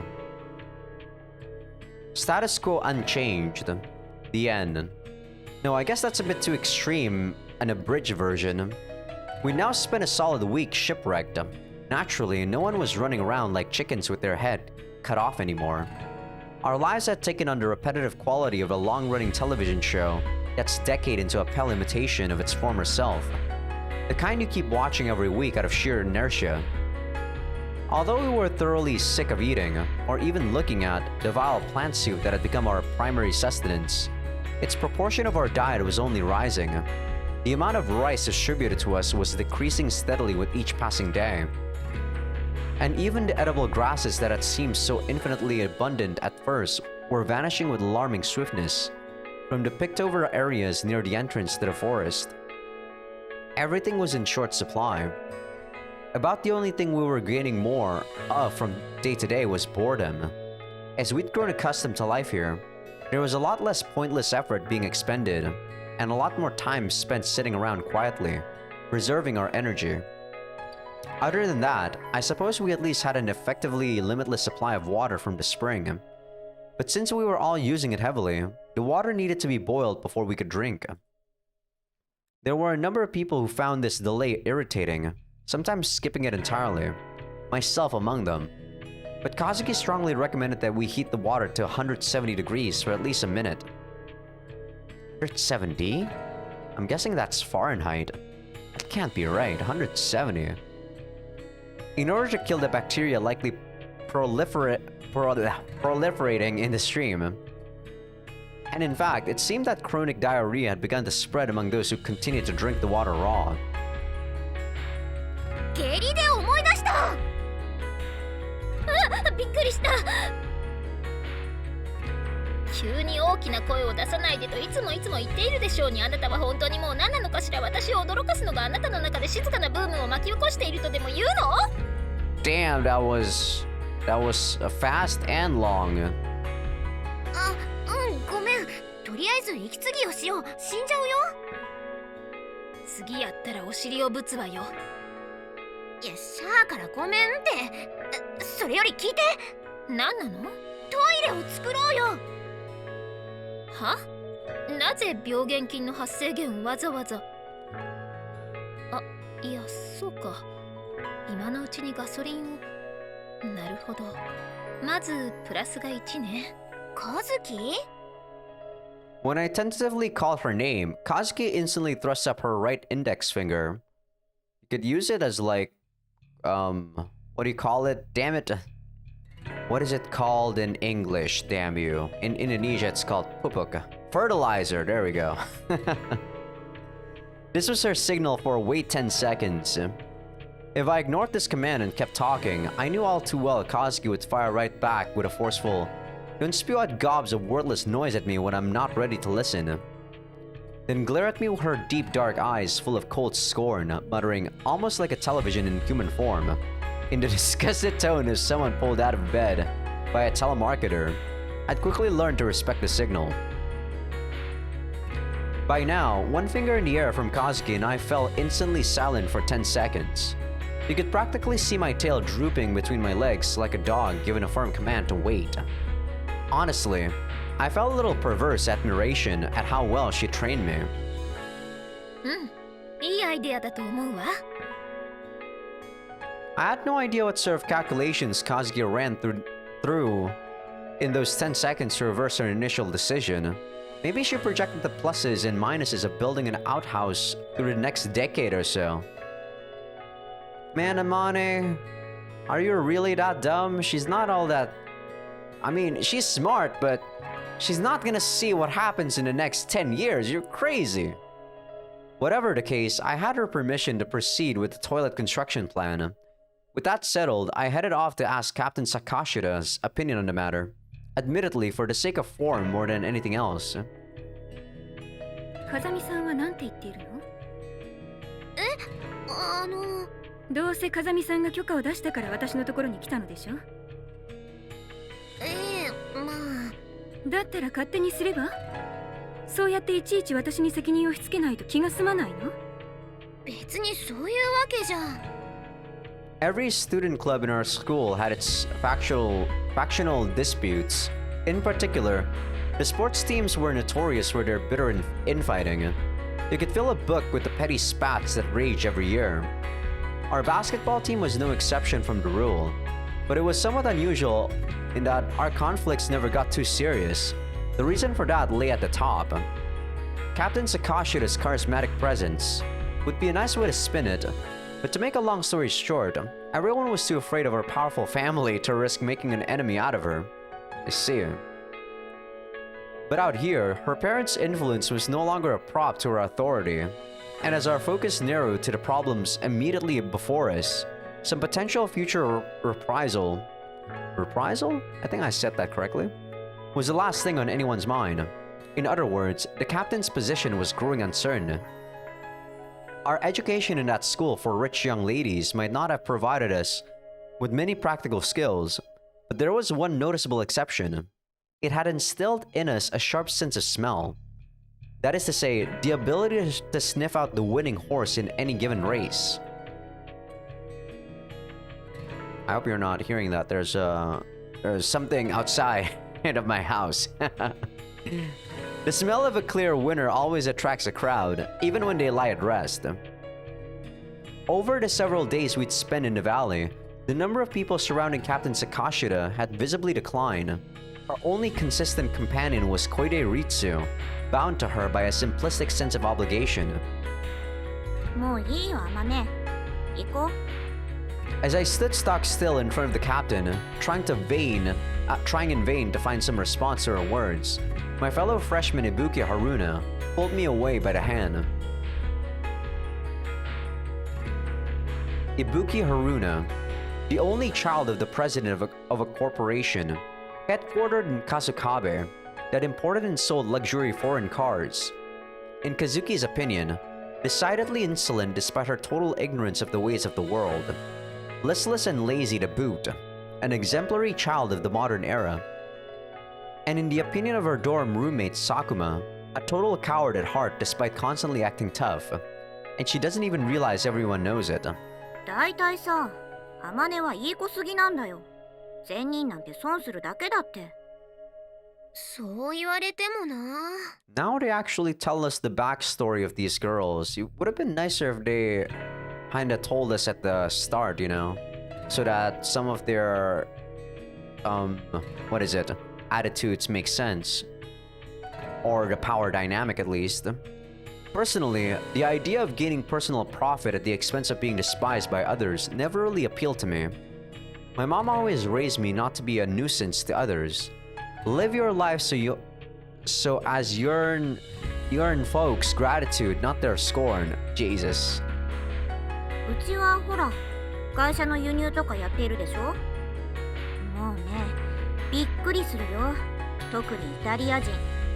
仕事に対する考え方が日本人とは全然違うの。注文した車と届いた車の色が違うなんてのはもう普通だし、クレームの電話を入れれば、担当者は今ご睡の時間ですって。昼寝してるから電話に出られないってどう？時間をずらして何度も電話して、やっと担当者が捕まったかと思えば、こちらはちゃんと注文通りの色の車を送ったって、何の臆面もなく言うのよ。そんなはずはない。実際に届いたのは違う色の車だって言えば。じゃあ輸送中に誰かが色を塗り替えたんだ。とにかくうちのミスじゃないって。そんなバカな話ってある？ Isn't this kinda racist? I don't think all Italians are like this, are they? I mean, I don't know though. それで結局泣き寝入りしてしまうのが善人なのよ。結局のところ、善人なんてのは弱者を耳障りよくしただけのことよ。I mean, I kinda agree with that. それも極端だと思うけどな。Nice person equals weakling. Trapped in the bottom of a gloomy ravine, we were all struggling to stay alive from day to day. Act like a soft-hearted good girl in such a harsh situation, and you'd only be taken advantage of. It was an extreme argument, even an immoral one, but I couldn't deny there was a kernel of truth buried underneath the bitterness. Ibuki had a definite dislike for soft-hearted people from the very beginning, and she was always the sort to be vocal about her distastes. But since the fall, that element of her personality had been growing more pronounced and acerbic by the day. Little by little, everything was growing warped. Without food, our minds were robbed of composure as surely as our bodies were robbed of nutrients. Under such conditions, human beings lose their self-restraint. They slide slowly off the rails. I watched Ibuki quietly from behind as we walked. Her school uniform was seriously grimy. Not that mine was any better. No matter how diligently we wash our clothes, it was just unavoidable in this place. Ibuki had been one of the more fashion-conscious girls on the team, but these last few days, she hadn't even been glancing in her mirror. Without warning, she came to a stop and turned back to face me. あれ、何の話をしてたんだっけ？あ、イタリア人の話？あ、そっか。どこまで話したっけ？その話はもう終わったと思うけど。そうだっけ？ごめん。なんか私、ぼーっとしてたみたい。なんだか最近、物忘れも多くて嫌になっちゃう。いぶき、大丈夫？ To a greater or lesser extent, everyone here had been losing weight, but Ibuki had been slim in the first place. She was edging into emaciated territory. We could call her anorexic, I guess, Amane. Her arms were as thin as branches on a withered tree where they emerged from her sleeves. いぶき、また痩せた？ああ、かもね。 She laughed it off, getting thinner and thinner even though I'm doing nothing at all. What was the point of all the hard work I put into those diets? But I found it impossible to crack a smile in return. Man, it would have been very creepy if they actually had new sprites for these girls when they're anorexic during these malnutrition times. 体重計があれば何キロ減ったかわかるのにな。 I'm guessing they actually don't want them to look actually creepy, you know? At the end of the day, this is a hentai game, and they want their girls to look cute, right? ちゃんと食べた方がいいよ。食べるって何を？それは。 When she asked point blank like that, I didn't have much to say. We both knew perfectly well there was nothing left to fill her stomach. Watching as I hesitated awkwardly, Ibuki gave a high-pitched little giggle, then turned around and walked straight off toward her tent. Human beings are malleable. Our environment changes us. Dropped into a warped situation, we were slowly warping ourselves to match. Small personality shifts like Ibuki's were far from the worst of it. Our extended stay in this place had given rise to far more serious problems, some of which were rapidly becoming impossible to ignore. あまね、悪いけれどまた薬草を積んできてもらえない？うん、また毒ダミでいい？お願い。あとできれば何か食べられそうなものを探してきてくれると助かるわ。探してはみるけど。わかってる。見つけるまで帰ってくるなとは言わないわ。薬草を積むついでに探すだけでいいから。後で大テントに届けてちょうだい。わかった。 The large tent, in other words, our little camp's sad excuse for a hospital. Kazuki was visiting it several times a day, conversing with and treating the wounded. Sakurai's wound had given initial indication of recovery, to the point she was increasingly able to move around. But a few days ago, it had apparently begun to fester. In fact, it was that very mobility that caused the problem. After many long days lying in that humid tent, breathing air thick with the pus and sweat characteristic of a place occupied by the wounded, Sakurai snuck out in Kazuki's absence and bathed in a bacteria-laden spring. Ugh. The gash in her abdomen wasn't so deep as to threaten her life, but it was by no means shallow. Thanks to her malnutrition, the laceration simply hadn't closed completely, and so, it seems the bacteria invaded her body, infecting the wound. Fortunately, chameleon plants were one thing we had an abundance of. No matter how many I picked, they seemed to grow right back. As the plants like to grow in marshy, damp spots, all I had to do was look for places sheltered from the sun. Especially after a rainy day like yesterday, there would be large quantities waiting. Was yesterday raining? I don't think it was raining yesterday. I think it was like 2 days ago. Yesterday was the carrot thing, right? Amane, are you getting crazy? The rain brought a number of other blessings. Maybe she's talking about 2 days ago. Apart from the chameleon plants, in particular, a large number of snails had appeared in the forest. Mushrooms had also sprouted up, but I wasn't about to thoughtlessly start grabbing at them. Kazuki had severely beaten it into my head that a moment's overconfidence or a trivial act of carelessness could prove fatal. You could get the snails though. Opening the lid of our rice cooker, I began picking a moderate number of chameleon leaves, careful not to take too many from any one plant. While I was at it, I grabbed a few snails as they crawled slowly across nearby tree branches. Nice. Every time I tossed a snail into the makeshift bucket, its shell hit the bottom of the aluminum cooker with a sharp little rattle.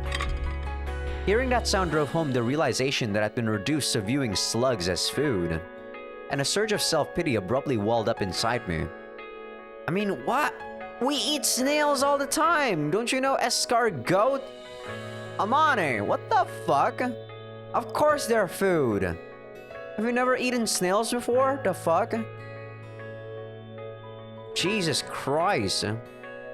Feeling the corners of my eyes grow hot, I sniffled in a futile attempt to hold my misery inside. I mean, is it worse eating weeds or is it worse eating slugs? I feel like it's worse eating weeds, right? Crying wasn't going to help anything. I knew that all too well, but the tears still came. Don't think too much. As long as I stay alive, I'll be rescued. As long as I don't give up, I'll get home. Empty words, but I forced myself to believe them. It was the only thing that kept my hands moving. It was the only way I could see going on as anything but ridiculous. I had plucked a few dozen leaves from chameleon plants and captured 2 snails when an unpleasant surprise pulled me back to reality. Glancing down, I noticed with a start that my sock was stained dark red. A leech had latched onto the calf of my left leg. It hung suspended from my skin, round and fat with my blood. It seems snails weren't the only slimy invertebrates that had multiplied in the wake of the torrential rain. Normally, I would have shrieked at the sight of the vile little creature, probably collapsed to my knees, weeping hysterically. Instead, I grabbed the leech firmly, peeled it off my leg, and tossed it into the trees with a detached, mechanical calm that surprised myself. I don't think you're supposed to force a leech. I think you just like tickle it, and it'll kinda detach itself from you. You might lose too much blood if you like forcefully try to get it off. After removing the teeth still stuck in my leg, I carefully squeezed at the wound to wring out the leech's poison. Apparently it's called hirudin. But now that I looked, there was a numb, bleeding bite on my right leg as well. The leech had apparently already drank its fill, as it was nowhere to be found. For some reason, the color of my uniform felt oddly tingly against my skin. My heart thudding with cold dread, I slowly, tentatively brought my hand toward the back of my neck. My fingers brushed against a fat, slimy body, and this time I screamed. Well, that was loud. Ripping the leech off my neck, I hurled it hard against the ground and rained a furious series of kicks down on it, but the thing just didn't want to die. As I ground the writhing leech into the mud with my heel, my own blood gushed out in little splurts from its smashed body.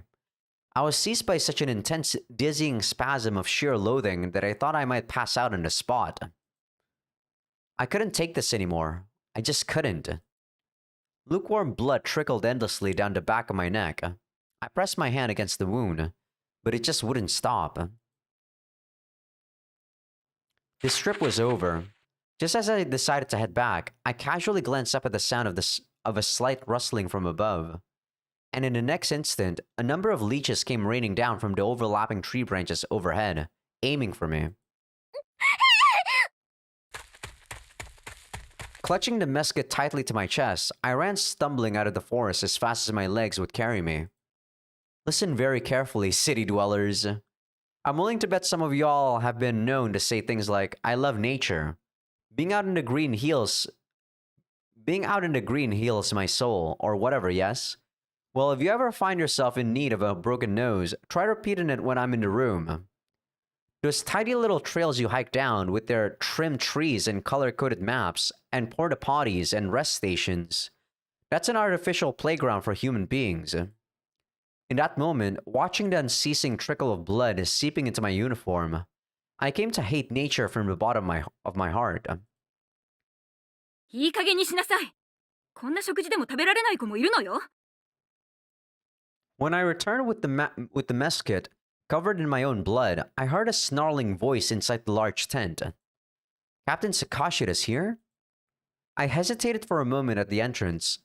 Looking around, I saw the rest of the girls in the area were similarly frozen in awkward uncertainty, looking deliberately away from the tent but clearly listening. I couldn't just do nothing. Maybe just nonchalantly popping in there would drain some of the tension from the air. Heaving a single heavy sigh, I braced myself emotionally, then stooped down and passed through the open tent flap. We might have called it the large tent, but it wasn't exactly spacious as hospitals go. When I crawled inside, the scent of closely packed, sedentary bodies was as thick as always. And today, the droning of flies filled the air. This was a more recent development. Apparently, the smell of blood and pus had grown strong enough to prove an irresistible attraction. No matter how many flies we drove off or swatted, there were always more to take their place. The interior was unevenly illuminated by sunshine flowing in through gaps in the tree canopy. I could see Hiroka-san and Sakurai lying at opposite ends of the tent, attended at their bedside by Captain Sakashira and Kazuki respectively. ほら、食べなさい。食べるのよ。それがあなたの義務。いいえ、これは命令よ。食べなさい。Captain Sakashira scooped some gruel out of the Sierra cup in her hand and pushed the spoon forward, but Hiroka-san bit her lower lip and turned her face aside, rejecting the food outright. 食べたくないんです。そんなはずはないでしょ。まずいから食べたくないなんて、わがままが許される状況じゃないのは説明したはずです。食べなさい。I myself had nursed Hiroka-san numerous times over the last week. She never accepted much in the way of food, but the last few days in particular, she hadn't eaten anything remotely approaching a meal. With both legs broken, she was almost entirely unable to move. Spending all day lying down would probably tend to reduce your appetite. And when you happen to be lying down in a confined space reeking of pus and dirt and sweat, hunger pangs might well be less of a problem than containing your nausea. The high fever from her fractures lasted 3 days, during which we were forced to keep her on a purely liquid diet. Even after her temperature fell, the most she could keep down was a light rice gruel with practically no added ingredients. And even that watery broth she sipped very slowly, and in small quantities. お願いします。もう許してください。Hiroka-san grated out the words through gritted teeth, her contorted expression begging for a reprieve. As she squeezed her eyes shut, small tears spilled from the corners of her eyes. 許してって何よ。人聞きの悪いことを言わないで。まるで私があなたをいじめているようじゃない。The captain jerked back the spoon and noisily slammed the aluminum cup to the floor in obvious irritation. The porridge inside was surprisingly thick with rice. Unlike our typical watered-down wheat soups, it was a legitimate gruel. Compared to the relatively healthy members of the group, the wounded needed more nourishment to help their bodies heal. They must have been receiving preferential rations. At a quick glance, there seemed to be as much rice in that one bowl as I received in a single day. むしろあなたは感謝するべき立場なのよ。それがどうしてそんな口の利き方ができるというの？ Why do you think we're giving special treatment to invalids who can't even work? But before the next angry words in this sequence could spill out of Captain Sakashira's mouth, Kazuki, who had been silently cleaning Sakurai's stomach wound the whole time, finally interjected. 人が嫌がっていることを無理強いするのがいじめ以外の何だと言うんです？ Captain Sakashira turned to face Kazuki's back. Glaring so fiercely, I half expected her to pop a blood vessel. 今の私たちにとってこの一握りのお米がどれだけ貴重かあなたにだって分かっているでしょ？ええ、もちろん。でもあなたは間違っています。If Kazuki noticed the captain's furious glare, she gave no sign of it. Not even bothering to turn around, she continued treating Sakura as she spoke. こんな状況だからこそ力強くも絶対的な存在として甘い顔はできないと考えたのかもしれませんが、弱者を相手にいい人ごっこをしている姿を主張したいのなら、少しは他者を思いやる姿勢を見せてはいかがですか？それはあなたのようにずる賢くやってみせろと？そう、私のようにずる賢くです。おつむが弱い分、どうしても力押しに頼るのはあなたの悪い癖です。I do like how she talks to her though to some degree. Your name is too hard for me to say, Sakashira. Oh god, oh god, oh god, stop it, Kazuki. The tent was unpleasantly humid enough to begin with. I really could have done without the nasty cold sweat now drenching my back. ここはもう結構ですから、ご自分のテントにお戻りになられてはいかがです？あなたには後でお話があります。私のテントまで来ていただける？まあ怖い。とても一人では訪ねる勇気がないので、天音を同行させても？構わないわ。As she spat out those words, Captain Sakashira's dark, angry eyes flashed over to settle on me. Don't get me mixed up in this. Do not get me mixed up in this, Kazuki. Pierced by the captain's loathing glare, I stiffened in the entrance of the tent like a rock, managing to respond only with a terrified gulp. Maybe she realized how awkward I felt about the whole thing. Maybe not. Either way, Captain Sakashira gave a little snort, then pushed right past me and out of the tent. Kazuki. なーに？情けない声を出さないでちょうだい。それより薬草はどうしたの？積んできたけど。I quickly opened the mesket I'd been carrying. At some point, the snails I'd captured had glued themselves to the opposite side of the lid. Ooh, my voice is actually getting very dry. There's lots of talking or reading in this one. ありがとう。Kazuki grabbed a number of chameleon plant leaves from the aluminum cooker, crumpled them in her hand, and deftly began to apply them to the area around Sakurai's wound. 少し染みますか？少しだけ。でも、かゆいよりは痛い方がまだいいわ。いつもありがとう。薬草を積んできたのは天音です。スオさん、ありがとう。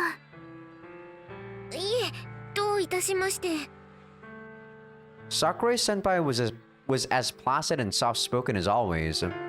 Even in the fairly tomboyish basketball team, she'd been generally admired as the greatest beauty in the group. I didn't know the exact details, but apparently her father was a famous stage actor, and her mother a former idol singer. Born to two such people, it was perhaps unsurprising that she turned out as lovely as she did. Against such a contrast, the ugly, jagged wound across her abdomen and its crud stitches were all the more painful to look at. はい、終わりましたよ。テントの外に出て日に当たってください。お世話になりました。The presence of the wound must still have been a source of unease, if not discomfort to her.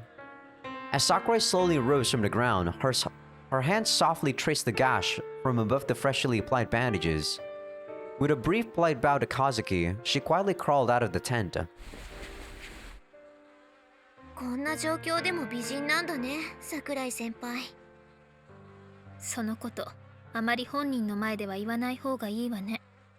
彼女、演技も下手だし、歌も苦手で、自分には容姿以外の取り柄がないって思っているみたいだから、褒めたつもりでも、結果的に彼女を追い詰めることになりかねないわ。そうなんだ。In that case, the ugly wound to her stomach must have been a considerable psychological shock. I turned around to peer out the open flap of the tent as Sakurai slowly walked off into the distance.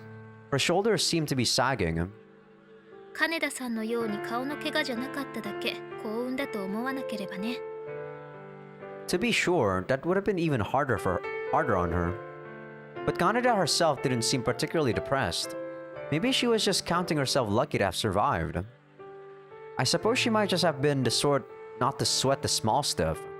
She didn't whine about the gash on her head, but by the same token, she wouldn't come to have the wound treated unless we called for her. 今はそんなことより、広岡さん、はい。なかなか気がついてあげられなくてごめんなさい。なんのことですか？あなたが食事を取りたがらない理由よ。As she spoke, Kazuki reached out for the zipper of Hiroka-san's tightly closed sleeping bag. 待って、お願い、いや。恥ずかしいのはわかるけど、このままにはしておけないでしょ。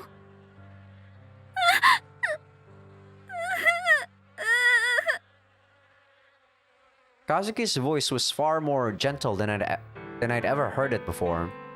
Nonetheless, Hiroka-san broke into painful, bitter sobs, like a child begging for forgiveness. She turned her head to the side, her gaze coming to rest on me. There were fat teardrops rolling down her cheeks. あまね、悪いけどお湯を沸かしてきてくれる？どれぐらい？バケツ一杯分。急がないでいいわ。お願い。わかった。As I turned to leave, a sharp new smell cut through the stuffy air of the tent, and I finally understood the situation. Yeah, I assume she soiled herself. Hiroka-san soiled herself?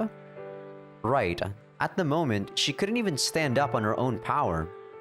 With a little maneuvering, she'd probably be able to handle a number 1 by herself.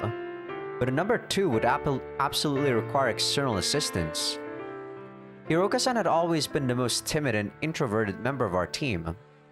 Even under the best of circumstances, she found it difficult to assert herself. She must simply have been too humiliated to ask for the help she needed. In other words, she'd been refusing food for the last few days out of sheer terror at producing waste. It all fell horribly into place in an instant.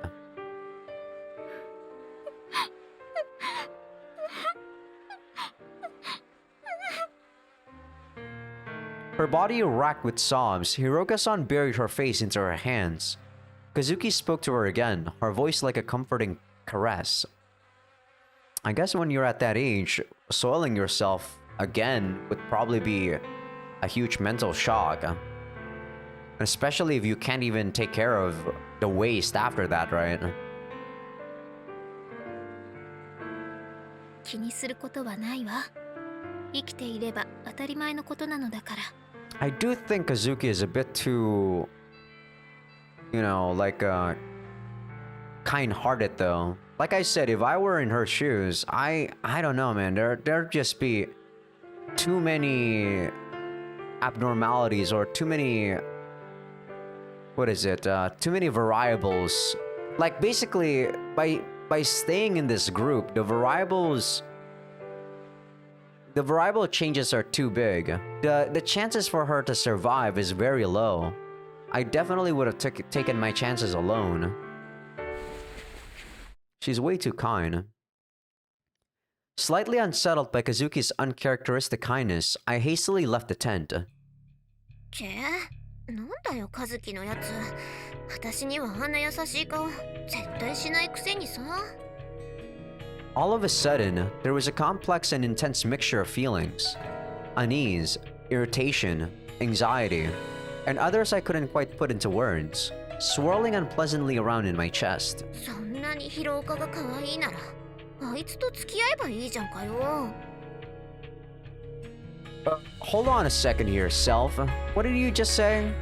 I mean, what? You'd almost think I was jealous here or something. Well, huh. Now that I think about it, maybe I really am a little jealous. But Kazuki and I are both girls, so... No, what exactly is going on here?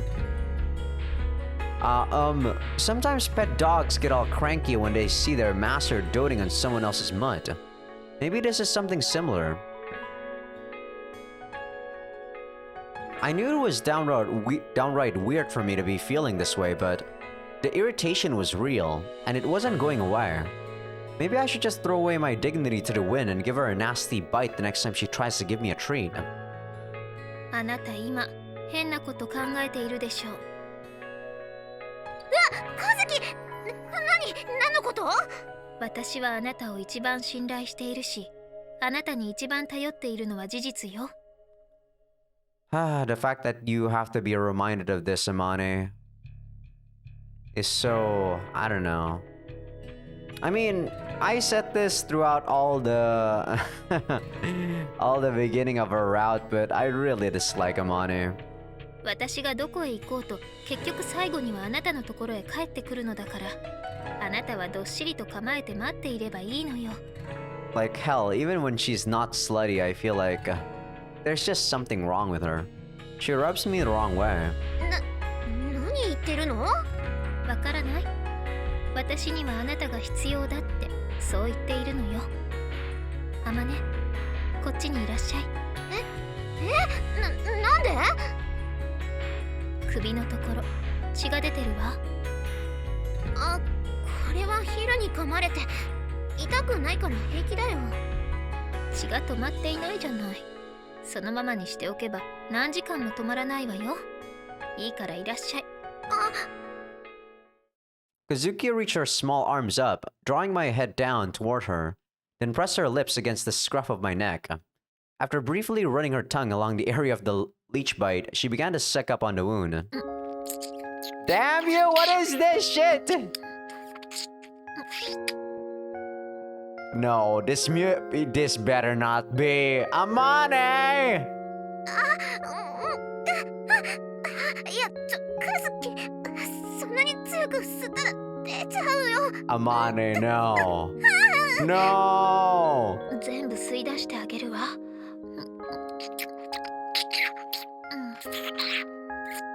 You better not do this, Amane.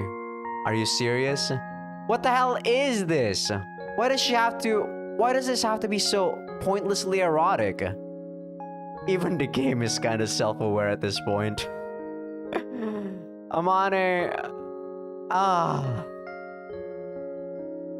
Kazuki's lips, they're small and soft, and kinda feel nice.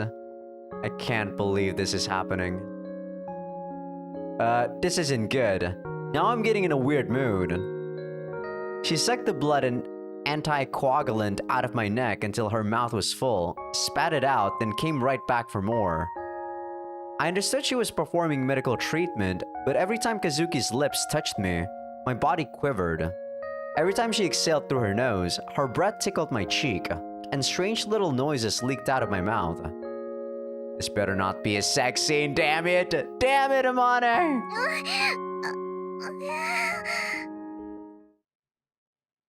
Thank you. Oh my god, Sakuma! My savior. In a daze, my eyes half closed, I whimpered nasally. It took a good minute for me to notice that Sakuma-senpai was standing nearby, her arms folded, taking in the whole scene with a smirk on her face. やれやれ、随分と大胆だね、君たちも。Thank you, Sakuma-senpai. 違いますよ。これはそういうんじゃなくて、そうヒルです。私森でヒルに噛まれて、それでこれは血が止まらないから、そのカズキが。何？別に責めているわけじゃないよ。愛情には様々な形があってしかりだと私は思っているしね。だからこれは別に愛情とかそういうことじゃなくて治療ですよ。治療だって愛情だろ。君、誰に何の言い訳をしているんだい？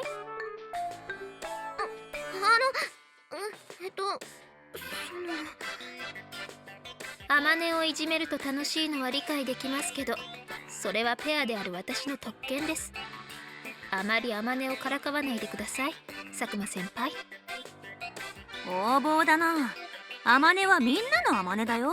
そう思うのは勝手ですけどね。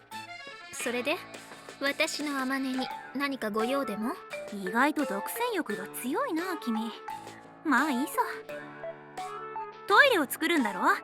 さっき部長が来て手が空いている者がいたら天音を手伝えって言われてきたんだよ。あ、助かります。いいさ、どうせ暇だしね。することがないと落ち込むばかりだ。これは私だけかもしれないけど、体を動かしている方が苦痛を感じないし、何もしないでいる方が疲れるんだよ。というわけで天音を借りていくよ。悪いね風見。わかりました。